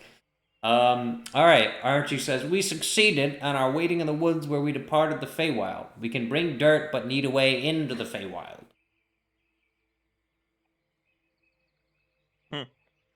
Crap. Yeah. That sucks. We didn't think about that part. We're always going to need some way of opening that portal over and over and over again. I think the idea was that after the missions are done, they lay low in the woods and Dryad picks them up at some point. But they don't have a way of contacting you. So. Well, now that I know about them, I can check in with them. I can ask Archie when he returns what exactly success constitutes when it comes to House Sarah. But for now, I'm going to. I hate to send Dryad out by herself. You could send her with some ravens. That's true. You could do that. Get there fast, too. I'm going to ask the ravens. I'm going to ask the head raven. No, there's one who I talked to as well, Aramaeus. Yes, he's an Aarakocra. I don't know if he's still around. Okay. Well, I'm going to ask the raven. Sir, if it is possible, could you take my wife to a certain area in the Feywild, not too far from where you all met the camp in the first place? I can, my lord. Should she be able to navigate? Yes, she will.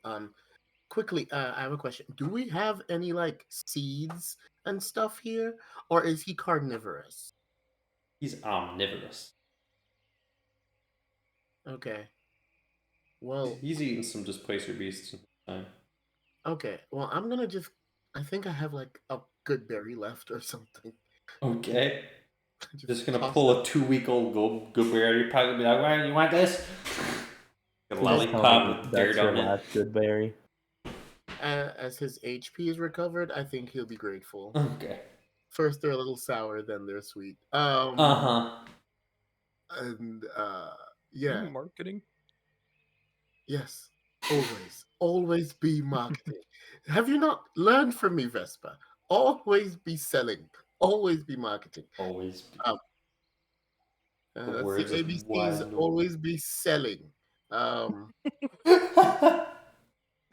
Okay. Hey, you know, it kind of checks out. I mean, seller, that's how it's spelled. Yeah. There you go. Filling your inventory. Anyway. All right. Is there somebody that, Vespa, if you have to suggest somebody really that you trust, I'm going to send Orion with her. All right, that works. All right, the Raven and Orion. And the Raven will take a few of his guys to transport the 4 heroes of the Republic. Thank you. Turning back. Yeah, my wife better not die, so I had to put someone I actually trust. Even worse, she's gonna flirt with Orion. Who's she's gonna flirt with Orion? Mm-hmm. Oh no! You don't know. If I become king of the forest. I don't know. Orion's kind of hot. You should be nervous. No, Malachi's got it like that. Yeah. You're not worried about your childhood friend making passes at your tree wife? No. That's good. That's what she is. That's gotta be racist. No, it's not. Her skin is made of bark. You also don't know where Orion sits on the line of things, so. True. Yeah. True. He likes horses. I'm not into that. Alright. Well, your wife is being flown away, so. Maybe he's only in the backseat. Yeah, man, who knows? There's some people out there, you know? We have some people measuring. Measuring? Yeah, the farm, like, to figure out how much gold we'll need. Oh! 20 miles. If you're just covering the entire farm, it's probably like... Alright, hold on, I gotta convert acres to miles. Calculate. I don't know how many tomatoes that is. It's only like half a mile. A little bit more than half a mile. The whole farm. So, really not too bad. So money wise, that means Maybe it's more. Maybe I just are you just trying to break our bank? no, because that's not even your concern. It's like 600 acres. It's like 1 full mile. Now, keep in mind, if you do that, you're only going to cover the farm. Right. We were trying to figure out the minimum that we need. Right. But if you only cover the farm, then that means if someone else enters outside of the farm, like it's because the idea is that the terrain on the material we send him plane, out for patrol, and he comes back 50 years older. the terrain on the material plane and the terrain in the Feywild are generally 1-to-1. It's not a Minecraft Nether situation. They're not always the same, but they are the same scale. So that means the area you cover in one unstabilizes the area you cover in the other. So if you want to cover up to the area where someone else is going to like... My point is, if someone enters the Feywild from an area outside of your time stop, you're not going to stop them, per se. Right. So, yeah. Yes. Well, we just wanted we needed to make sure how much we could cover. So covering this farm would be about 10 gold. Yeah. Okay. How far should we extend it? Do you think we can extend it all the way to the archives? Be the challenge. How much gold do you have? Well, let's see how far it is first. Alright. Making Vitrus pull out his maps. Or did he give you his map? It's partially completed? I feel like he did at some point. If he didn't give it to us, he definitely showed it to us. And Vesper has perfect recall, I seem to recall. This is true. Die. Alright, so here's the problem. Depending on how you cut it. I mean, getting to the archives is easy. That's under 100 miles. Getting to the full extent of the Cairo Plateau is more like 150 miles. So, yeah. 1,500 gold. Wait, stop that much time, or What was the question? I only heard the second half of that statement. were we trying to stop that much time? It's not quantity of time you're stopping, it's quantity of land that the time stop affects. Yes, the- yes. So if you don't cover the Cairo Plateau, time is going to continue progressing on the Cairo Plateau while your time is frozen. Okay, so what exactly? How does this time stop? Yeah, no, work? yeah, because it's Right. confusing. That wasn't quite what you said to us last time. Okay, if we let's say we freeze just the farm, right? Yes. And then somebody enters the Feywild at the archives Uh-huh. and then walks to the farm. Uh-huh. What happens? They instantly appear at the farm from your point of view. Because you stopped time. And they're further forward in time because you didn't stop their timeline. So while But your wouldn't time that- wouldn't stops. that mean they never appear at the farm? Right. And Would it? also, yeah, and also, just Until we unstop time? also curiously, if we extend it let's say we extended it all the way to wherever they enter from, wouldn't they just join our time? They would. So I don't see, this doesn't seem helpful anymore. Ooh, this does seem weird. How would this Fix it. work? So what it would control, what you're actually controlling is someone Mhm. else's time of entry and exit. So you kind of still have options because the spell lets you set the synchronization of the time between the areas. So it's, I guess time stop might not be the right word, but it is time manipulation or desynchronization. So your goal is that when someone passes through the portal to the Feywild, that they're going to appear somewhere in the future from your point of view, right? Well, to actually do that, you need to desynchronize time so that you guys are technically like further ahead potentially So than the every- rest of the world. So it's like if we started 2 stopwatches at the same time, one in the material plane and then one in the Feywild, like every 24 hours that passes there, like only 1 minute would pass for us, basically. I almost Or- feel like you want it the opposite way. You do want it the opposite way.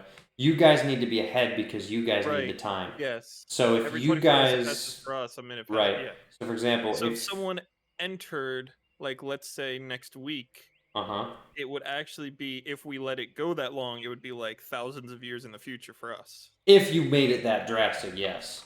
Yeah. Warping Right. time to that extent, Vitrus probably couldn't do. But for example, if you guys are 3 days ahead, then when someone enters the Feywild from the material plane, it'll like there'll be a point where they're just going to appear further down the line for you guys because it's wherever they're at plus 3 days. Yeah. Okay. Because I think what Slowing we down want to- time to an incredible degree is much easier to think about than stopping time. Yeah, it's to be fair. Maybe the easier way of thinking about it, because this is what the Vitrus' spell actually does, is it desynchronizes the time zones between the Feywild and the material plane. So think of it like you're on a plane, and obviously this doesn't work for the characters, but okay. Well, let's actually have Vitrus explain this because this will be easier. Well, So how about Vitrus look, actually does just this? one quick thing. Uh-huh. I think I recall that what we wanted was time to develop our army, Yes. build things, so that because we know we may not be able to stop them from entering. We just also there were 2 things that we wanted. We wanted to build up our army and have time to build defenses because we haven't built anything yet, Mm-hmm. honestly. So we wanted time for that. But we also wanted time for me to get to maybe me and like a small delegation to get to the Carol Plateau Yeah. entrance, possibly actually stop at the archives first and then go there, so that I might be able to stop the elves from working with them. But at this point, I don't know what's the safer bet. It might just be build up our defenses and then try. But we wanted to get to the archives. I want FS to see all the spells that are there as well. Yeah. Okay. You need to talk to Vitrus. This has progressed past the point of metagaming.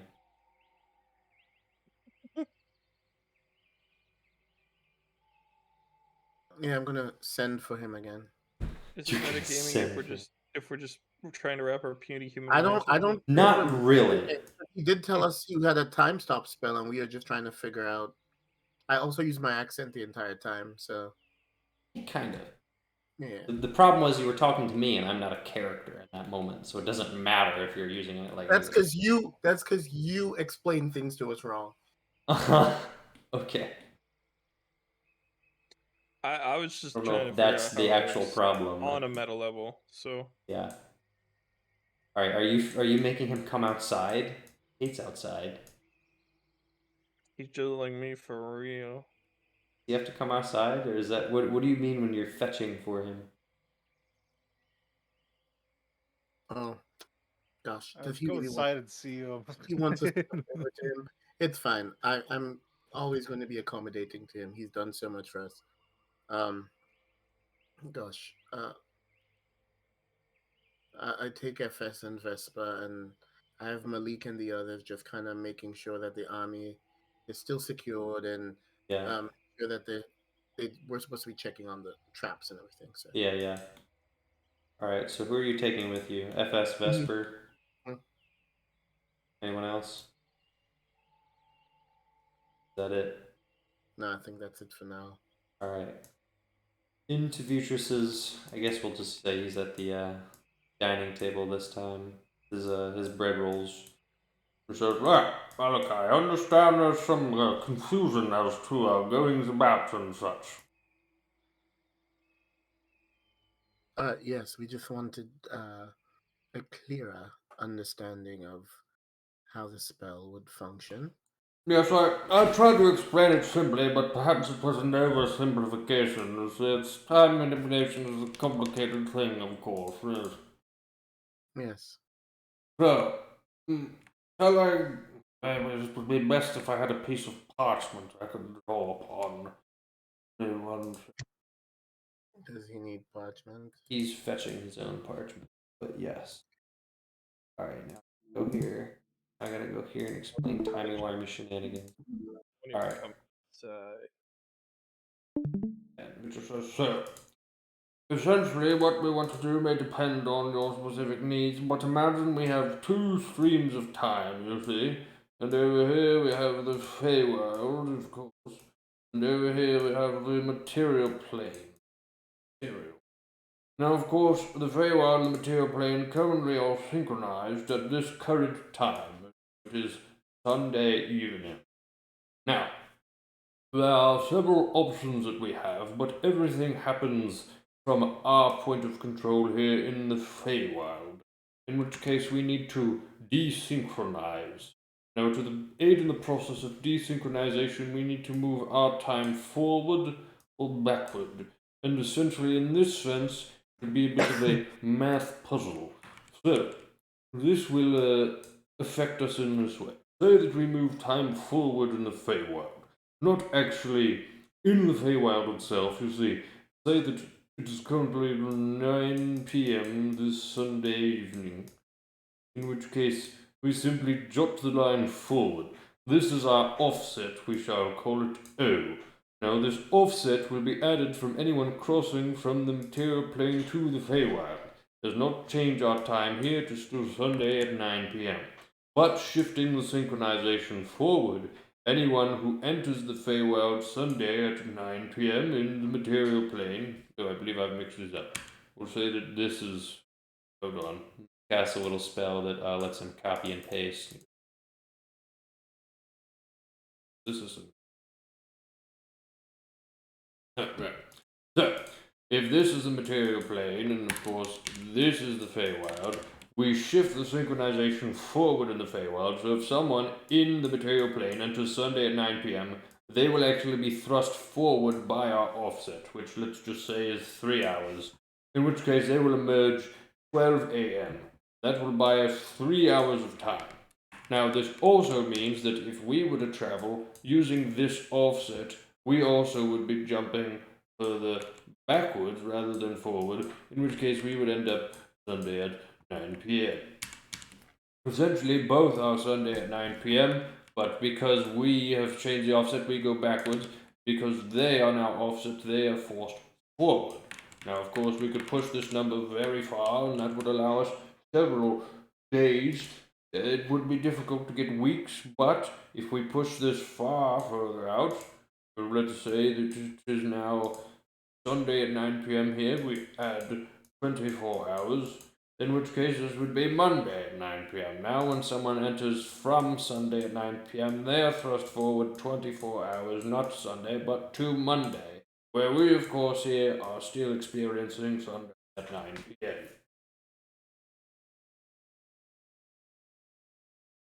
That makes sense. The last part didn't, but okay. Yeah. You see, allow me to explain. No. Uh, Nope. It's fine. Very well. Essentially, the more material I have, the further I can push off synchronization forward, meaning people who enter even at an earlier time will be thrust forward 24, 8 hours, whatever we can spare. I'm gonna die. Yep. Understood. Hopefully we have enough for like 3 or 4 days. Well, we shall see. That will be up to me. The shift is not something that can simply be bought with gold.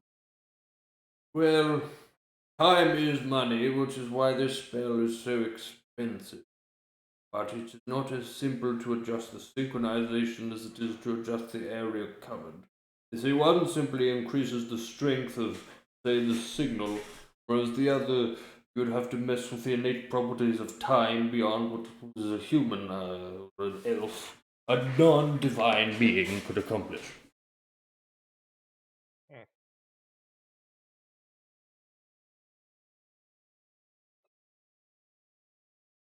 What if a divine being helped? Well, then certainly anything is possible on that front, but I've never had such a luxury.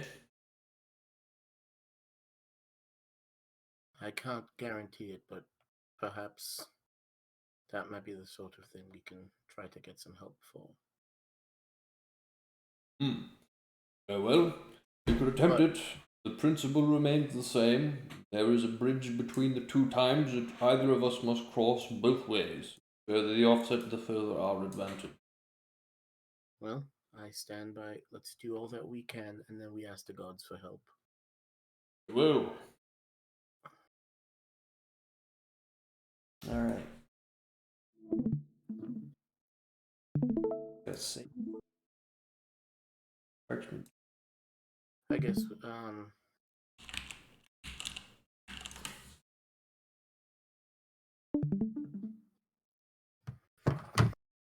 What spells have I taught FS?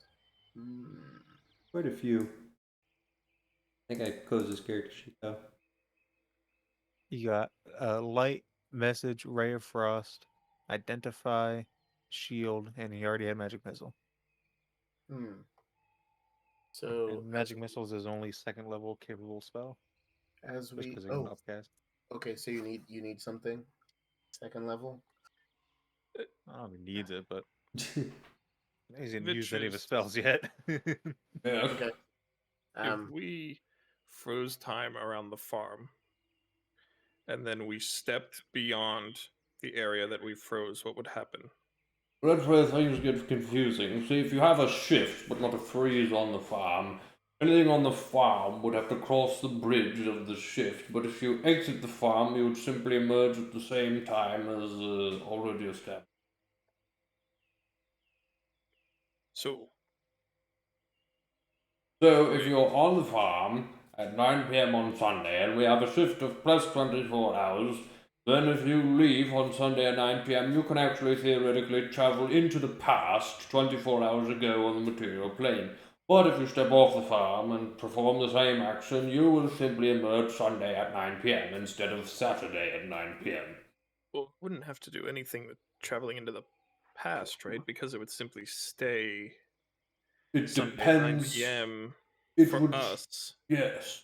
But my point is, once we establish the shift, there is a small window in which we can technically travel to the past. For example, if we shift 48 hours forward and then immediately travel to the material plane in an area that we've covered, we will be 48 hours behind in the material plane. Right. So, if we stepped off the farm and then back on, Nothing Oh. would happen because in the Feywild, the time still marches on. It is simply the offset between the two worlds that changes. well, then why do we need to pay more gold to make a bigger area? Because if we're going to accomplish their entry point to the Feywild, that is the only hope of we have of making them cross this metaphorical bridge. Wherever they enter will determine the length of the bridge they have to cross. If our spell does not cover the area in which they cross, their bridge will be short because the time will be 9 p.m. here on a Sunday and 9 p.m. there on a Sunday. But if we grow the radius of our spell or focus it on wherever we think they will enter, they must cross the longer bridge when they enter.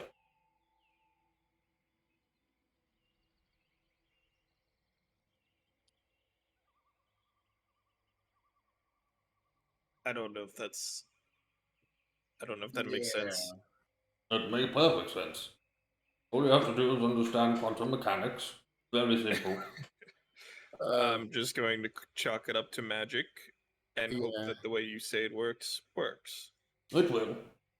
I trust Vitrus. He's a doctor.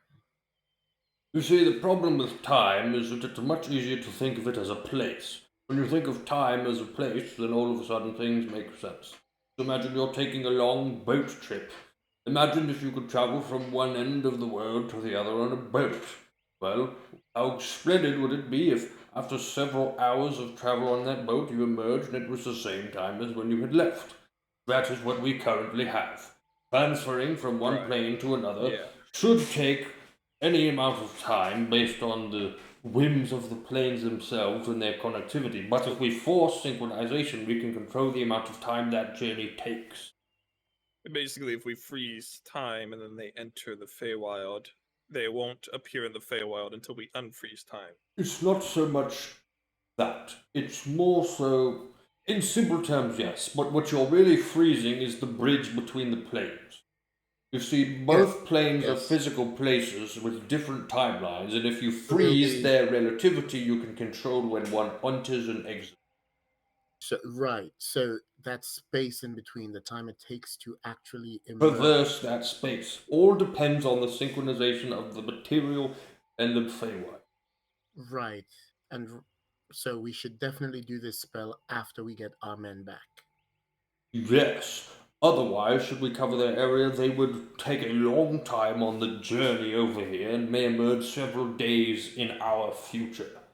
In reality, their bodies would simply be in transit between the planes. Of course, it would seem like an instantaneous journey to them, but in reality could take weeks or days.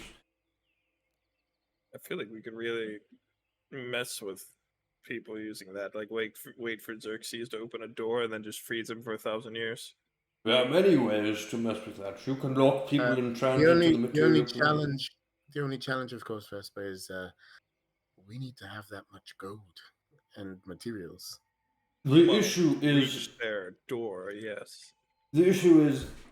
gold is what I use to extend the strength of the spell in terms of enforcing the synchronization over a larger area, but I'm limited in terms of how much I can synchronize and desynchronize the planes themselves. You see, I'm sort of shifting the bridge between the worlds, and while the bridge can be shifted a little bit, it is very difficult to shift great Yes. distance. I imagine. Okay. Thank you so much. That has clarified a lot. Yes. Yeah. Vespa, I'm going to teach FS a new spell. If you want to start thinking about how much area we want to cover, and then we'll go ahead with that. Okay. Alright. And I pull out my cartographer's tools. Pulls out his cartographers. And as I'm walking in front of FS, I'm just going to disappear and then appear behind him Oh. See. and say, "That's the next spell I'm teaching you."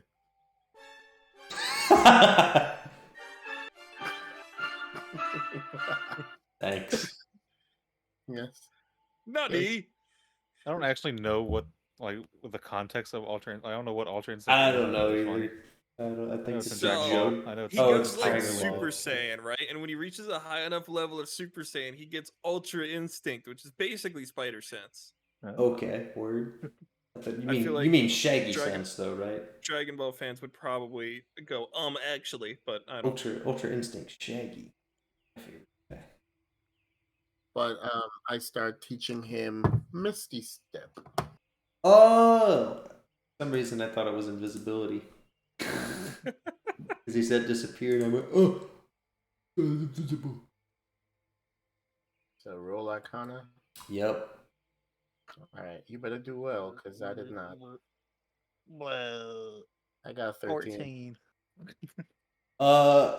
Yeah, he keeps trying to just like jump in the air and like thinks he's gonna like disappear, and it doesn't Yep. work. There's Wait, no, something off. no, you sort of pull space around you, and you here, and then I do it again.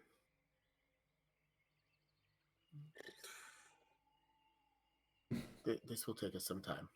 Alright, Vitrus looks up and goes, I'm learning Misty Step, I see. No, surprisingly, that's actually the same magic that enables us to use this bridge I've been talking about. I'm sure you know using Misty Step lowers your lifespan about 20 minutes every time you use it. Say what? Oh, yes. Hey, I'm going to say to FS, that's actually not true. And I look at Vitrus and go, yes, I had heard so. Yes, yes. Just goes back to bed. Mhm. All right. So you have a little bit more practice before you can probably get that one down. My guess is that Nick is actually dead because he got home like 30 some minutes ago.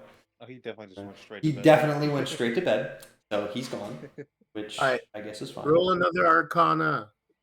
Oh, you want to do it again? Okay. You're Uh, burning some time, but all right. 19. Bet. I got 22. He got a 19. That's better. All right. This second bout after another hour or so, granted, that's how long these sessions take, just so you know. Yeah, no worries. Okay. You do achieve what you desired. All right. In which case, now it's approaching the dead of night here in the Feywild, like 12 a.m. So, just so you're aware. But he has learned Misty Step. Mm-hmm. Things finally clicked. I think I can add that for him. Not too high level, is it? Mm-mm. It's a level 2 spell. Misty Step. Learn. Prepared spell. Oh, but Misty Step. Prepare. Oh, he has Identify, he just doesn't have it prepared. You probably gave I that mean, to him. It's in you my could just let him have it as a Oh. ritual spell too, so. Let's see. I could. I was gonna see if I can get Sending as a ritual spell, but he's just not high enough level yet. Yeah. Alright. Much time has passed. In which case, Guess it's time to go to sleep. I don't know where my wife is. I'm slightly concerned. they may be back soon. I gotta plot out my map to do that. I was gonna jump back to Mm-hmm. Cairo group. Yep. Well, let me check that. All right. How long? What the dog doing? Oh, it's not even that long at all. It's super easy.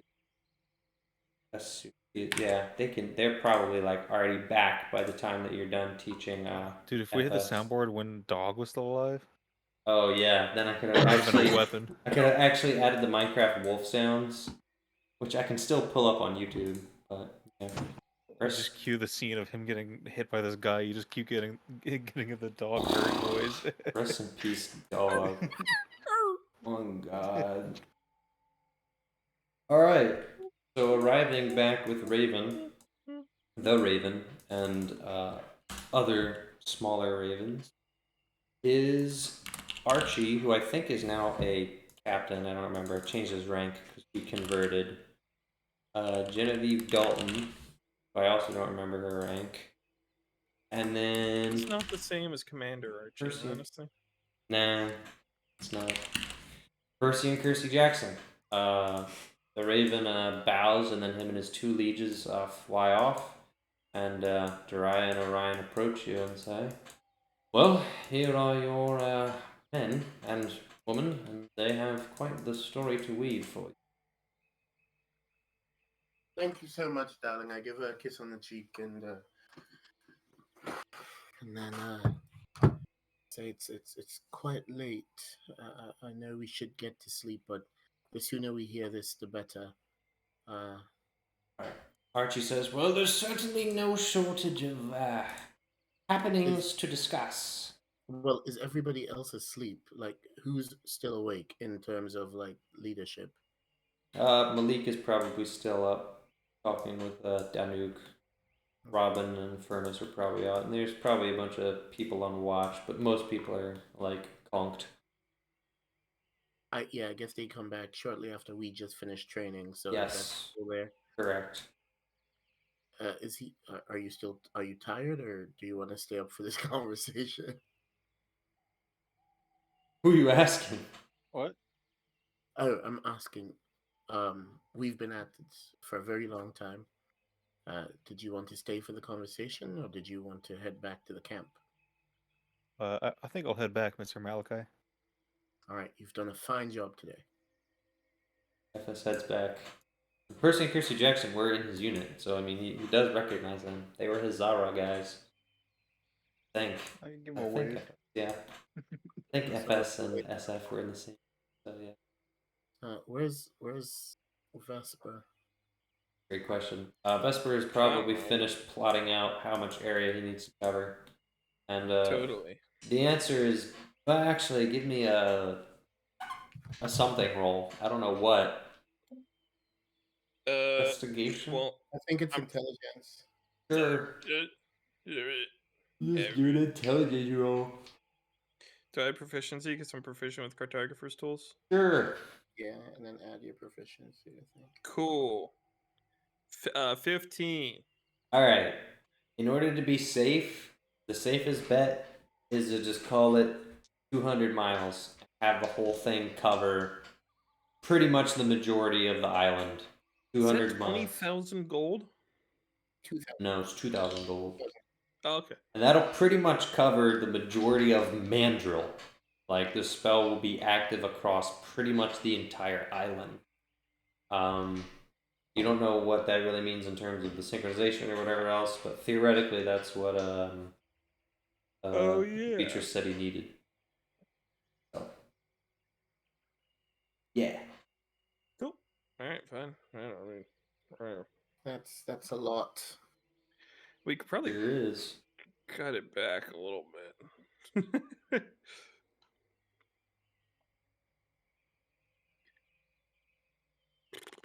Okay. I can measure it. I know 200 is like definitely safe. 200 is the entire width of Mandril, right? Yeah. So I Covers we all cut your it back. bases. You can cut it back to like 150. The problem is That's ridiculous. deducing the size of the Chiral Plateau, there's a couple areas where they might have teleporters, and they're like 50 miles apart. So it's like you can get the edge of the Chiral Plateau in like 70 miles, but the entirety of the Chiral Plateau is basically 100 miles wide. So We can't cover everything. This is mainly to give us the advantage we need to prepare. So I think we should cover the farm and the distance we need to get to where we need to go.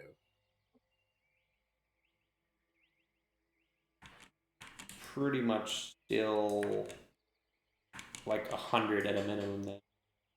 Because then you're teetering at the edge of the Elven City if you do that. Like, it should cover the Elven City, but it's like right there. So 100 final offer. So to do like a final clarification here. Uh-huh. If they entered outside of our range Yeah. and walked into the range of our time stop, Nothing would happen because at that point the they could period just walk right in. Yeah, because at that point there's no time shift in terms of what's happening in the Feywild. Time isn't changing in the Feywild. The time synchronized between the two areas is changing. So we're not affecting areas in the Feywild. We're affecting entrances. And You're how long affecting it the. takes. You're literally affecting the bridge between the material and the Feywild. So if your spell doesn't cover the area that governs the bridge, yep. Indeed. Well, so how do we locate the area that governs the bridge? Because then we could just do that then. You can also do that. You can center the spell around where you think they're going to cast it and cut your costs. But you're just going to have to physically journey out to the Chiral Plateau to cast that spell. We wouldn't need Vitrus to be with us, would we? He's the only one who knows how to cast the spell currently. In the spell. Yeah. Not that he couldn't teach potentially Malachi, but it is a lot to do. Where are we? Like on the map of the Feywild, where are we? Approximately, would we be below like Grafton Post? So hold on. Where you currently are in the Feywild is at the intersection right here between, basically right here between the Hallowed Hills, the forest, above the Old Dead Wood, and below the crags. This is Vitrus's farm. Okay, so we're near like Molderdon. Vaguely, yes. Gotcha. And then this Where are is the like archives? 100. The archives are up here. They're not really part of the conversation because that's where the Eladrin live. You're not concerned about that. You're concerned about the entrances from the Chiral Plateau. Yeah. because that's where the Just trying to see if it was like on the way, if we were going to be going there. Anyway. no, they're Yeah. all north. That's what we thought. If we could cover Lucine proper and most of the Chiral Plateau, that's probably our best bet. And that's like 100 miles and some change. If the spell is centered here, that's if it's cast here. I mean, if you pick up and move somewhere here, you can pretty much get away with doing like 50. If you sit on the plateau itself, I mean, you can easily do 50 and cover every area around it. Yeah. And then that'll lock them to stream forward in the bridge, and it won't even affect you guys. But Okay. there's no way Vitrus is leaving his home, so Malachi would have to learn the ritual spell in order to then travel there and cast it himself. Gotcha. All right. Well, we have until we get all the materials to think about that. What are we missing? Anything still? Well, we're about to get the dirt and the dirt. Right. Yeah, so I mean, Archie has dirt on him, so Cool.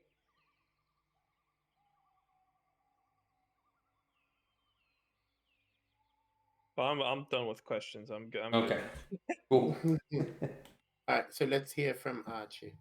All right, give me a sec. I got whoa. Tab. All right, Archie says.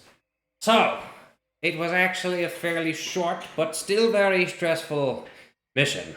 Who we met with was Baroness Golemuf Zara. She was extremely old, but a very wise dwarf lady. When she first greeted us, I must say, she was what I would evaluate to be a mixture of skeptic and curiosity.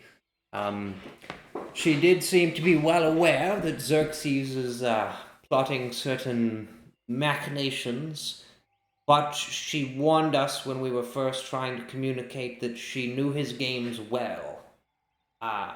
I just essentially took charge and presented the case, and of course we all know the consequences of submitting to Xerxes' control. We've already seen it, and as a former member of Zara, I assured her that it would be unwise to continue her union with him, and essentially stated that an alliance would not only serve our immediate goals, but pave the way for a united front against the oppressive rule of the king. And that was really it.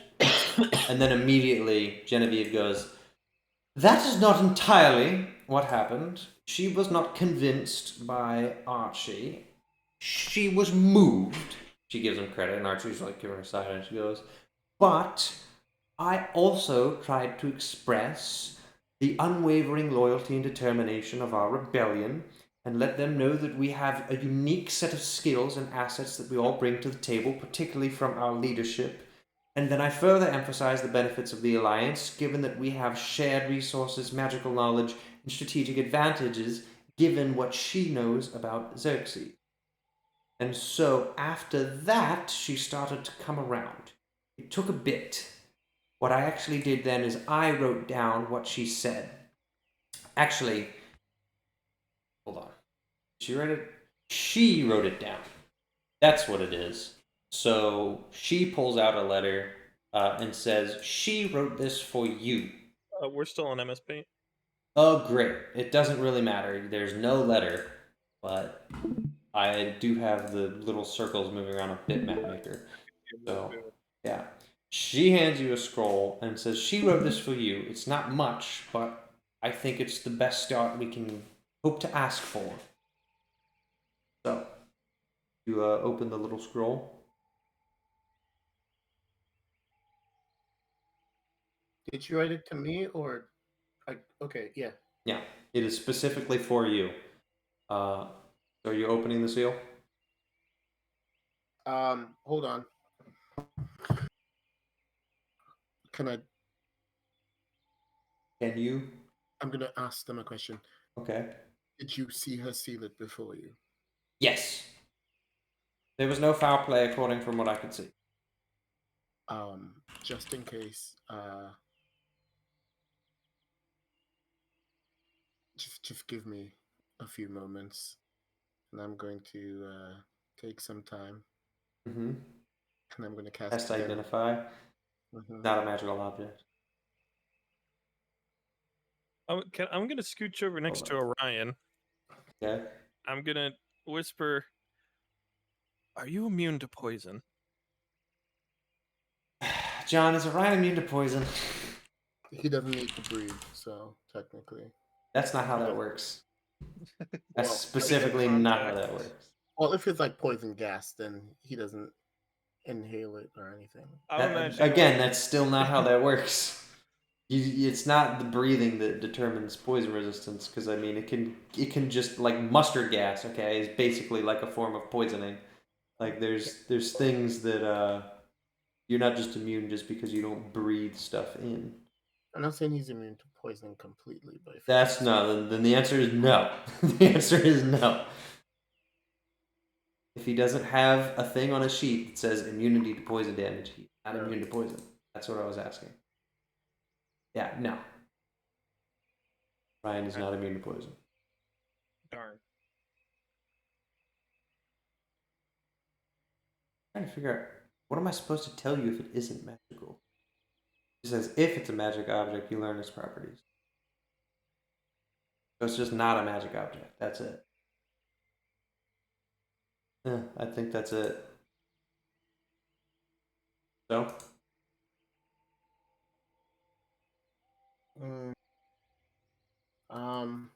I'm going to put it a little ways away from us, Okay.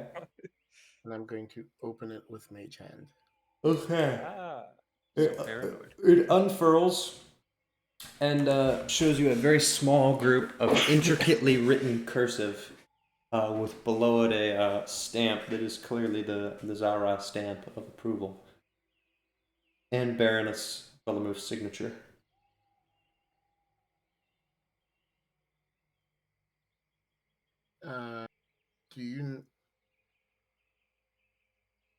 Is she like old nobility?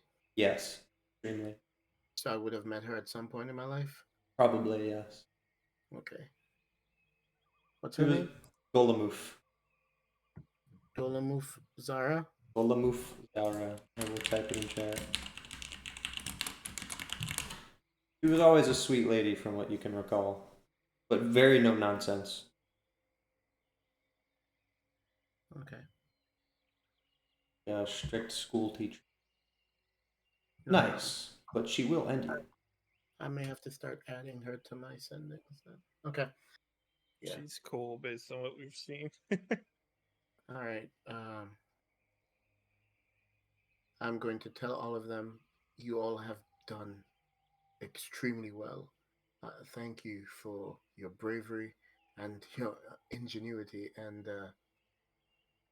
for your way with words. Please, we have a cook. We have a cook, correct? Yeah, you have cooks. All right, go have something to eat. Don't worry about anything, and get some sleep. Thank you all. Was there anything else? Oh, sir. Also the dirt. Yes, sir. He pulls the dirt out of his pocket.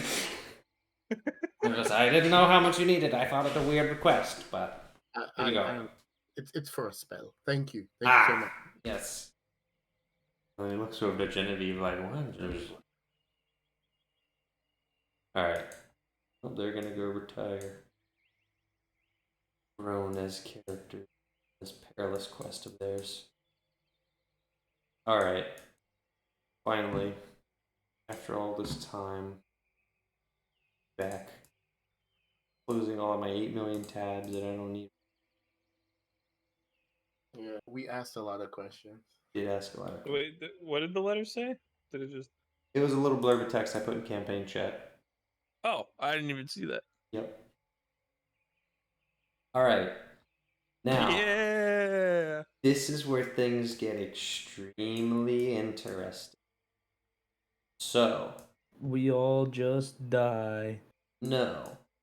You're all being escorted, flanked by animated armor, and led by 3 Helmtars through Kyramas. The gate opening is quite a sight to see.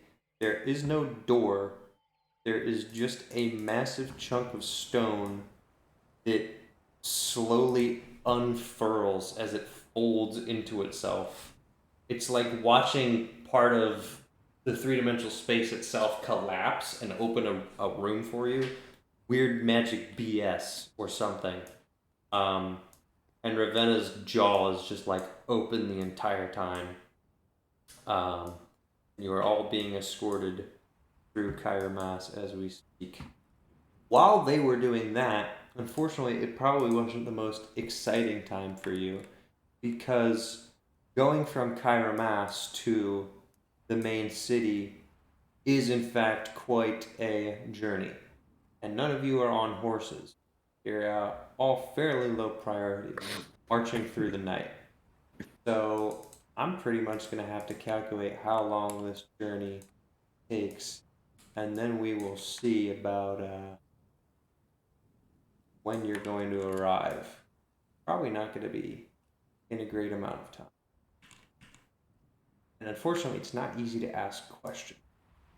So as you're marching forward, you eventually get to a point where you veer off the path to a tower on the left. The Helmtars haven't said a word. You're not certain they can even talk. They seem to be able to understand you, but not be able to talk. And the Lethor's been keeping pretty quiet as well, as I imagine the rest of you have.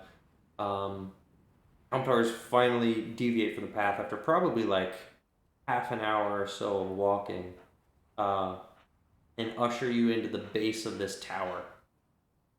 It's not actually super tall for a tower. It has a pretty wide circular base of a light marbled stone, some like iron barred windows on the side, two great stone doors in the front that seem to unfold as the Helmtar approaches it, similar to the way the gate unfolds.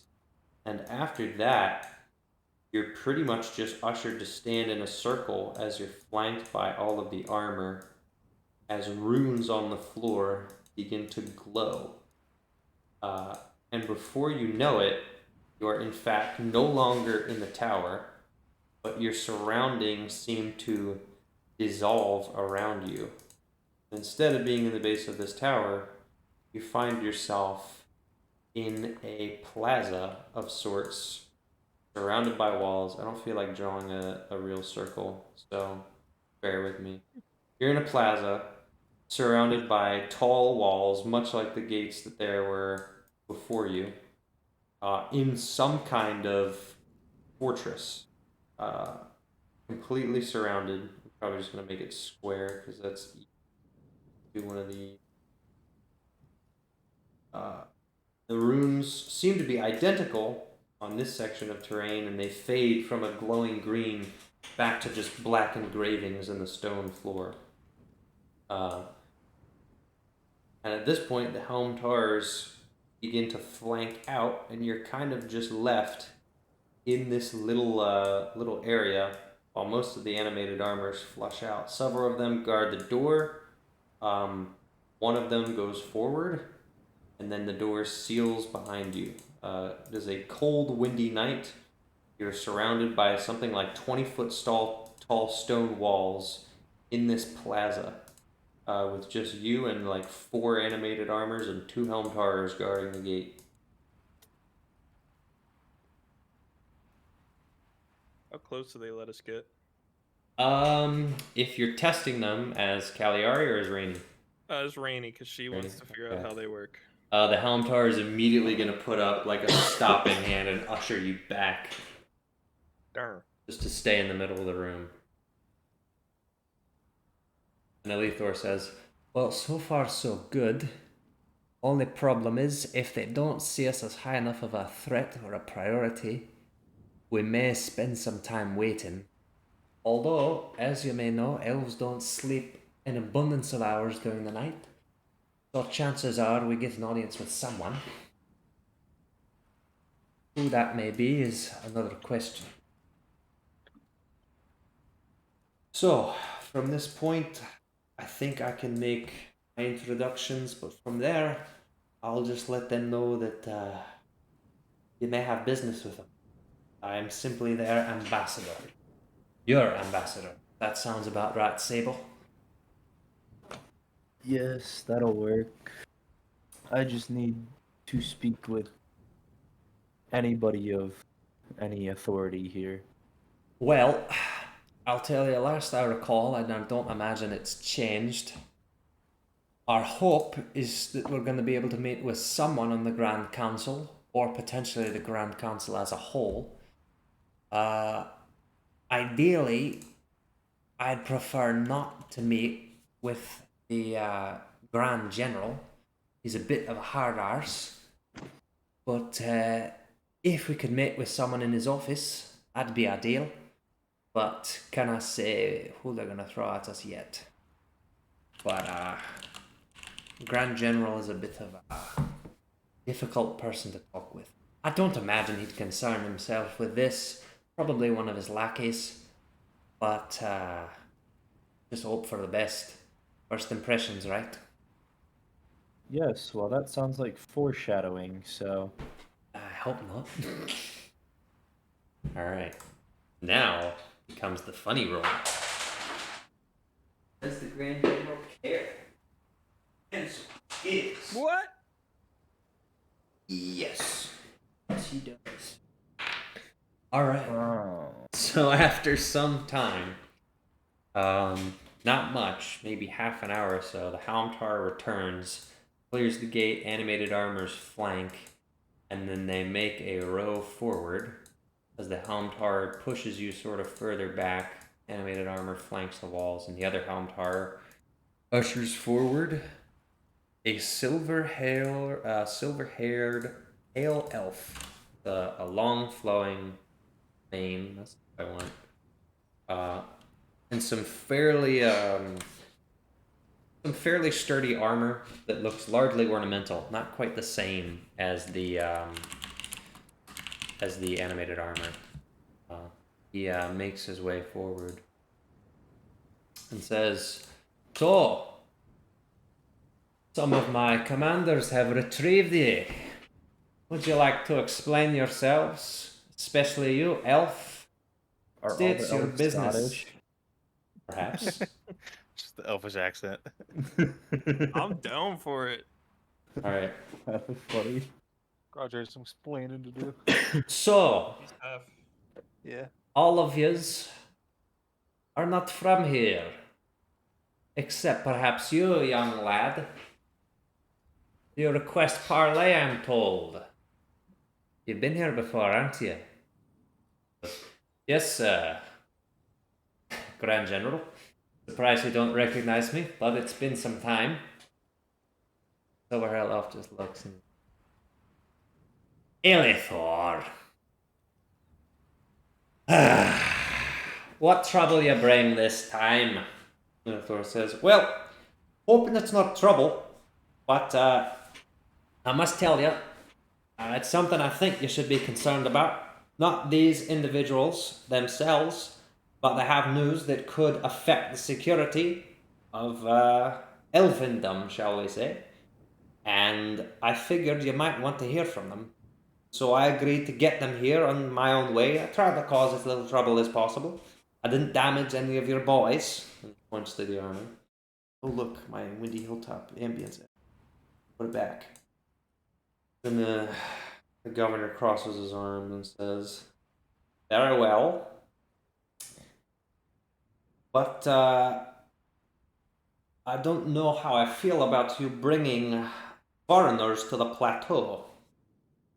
It's not exactly a good look, is it now? Particularly given how you left. What makes you think you have a right to demand audience with me? With us? And Elithor says, well, I know the laws. I know what you're required to do. And I'm certain that the Grand Auditor would like to have an idea of what's going on as well. And I'm certain that he would like to hear their story so that it can go on the annals. The silver-haired elf says, very well. I don't have different accents for these individuals. That's unfortunate, but you're just going to have to deal with it. Silver-haired elf says, very well. I'll try to make his voice deeper. Very well. I can't say that I'm happy to be disturbed, but if it really is pressing, and you are honest in the fact that you haven't caused a disturbance, then I can arrange for a meeting. Who exactly are these people that you brought here? And Elithor kind of gestures for Sable to make introduction. Yeah, I'll take a step forward. Alright. I am an acting representative. Oh my god, English. Of the great. I don't know all the titles for Xerxes, but Just king. my character would definitely be the great King Xerxes. Yeah. Xerxes, you say? Yes, King of Lucine. indeed. And what business does Xerxes have with we elves of the Kyriel Plateau? Well, that's something I was hoping to discuss with the council. You request an audience with the council directly. It is bold for an outsider to demand audience with the council. Bold Sounding like indeed, Swedish. Elithor. Something like that. I don't know. Argen, Blargen, Flargen. I'll tell you. Elithor seems to have not caught you up entirely with the way we do things here. It's not easy for an outsider to gain access to the council directly. It is unheard of in some cases. But I suppose it depends on the severity of this information you possess. Is that what you possess? Information for me? Information and a few important factors which I'm not yet willing to reveal. Very well. I'll tell you with certainty I refuse to meet with more than one outsider at once. Well, And then if I would you be wish, more than willing to meet privately with you to explain this a little further. That could be arranged. We have a very strict system here, and I'll tell you what's going to happen. Currently, you are all political prisoners. You have requested parley, identifying as political dissidents. Now, whether that reflects the truth or whether Elithor is simply bending our own rules against us, we'll remain and see. But regardless, the process will be the same. I'll be coordinating with the Grand Inspector in an attempt to identify your motives. We will have a conversation with him first. I may rope in the auditor and the mediator, but you will not present before the council or the speaker. If things progress, we will enter a form requesting a formal audience for a meeting of the council, which you will not be a part of, nor will you be able to receive the records. But, should it be elevated to that extent, I will have members of my office update you, should things progress. But first, we will need to characterize the nature of this unexpected visit. I'm sorry, I wouldn't be able to present myself to the council? That's correct. The council meetings are private. Now, we will already be assembling the Grand Inspector, as I said, and perhaps the Auditor in our private meeting. I'm assuming you're not too familiar with the way we do things here. Do I need to add context? I think I'll make do. Very well. Have patience. I need to assemble some resources to get this done. And then you can start telling me what this is all about. But I warn you, if I deem you a threat or don't like you what you have to say, I am not going to hesitate to end our relations. As formally, I can have you indicted for trespassing. Elithor's little loopholes won't help you. I have the authority I need to weigh in on this myself. So you better hope that what you have is good. Right. The elf walks away, flanked by his helmed horror. Take care. And you are sealed back in your little holding cell.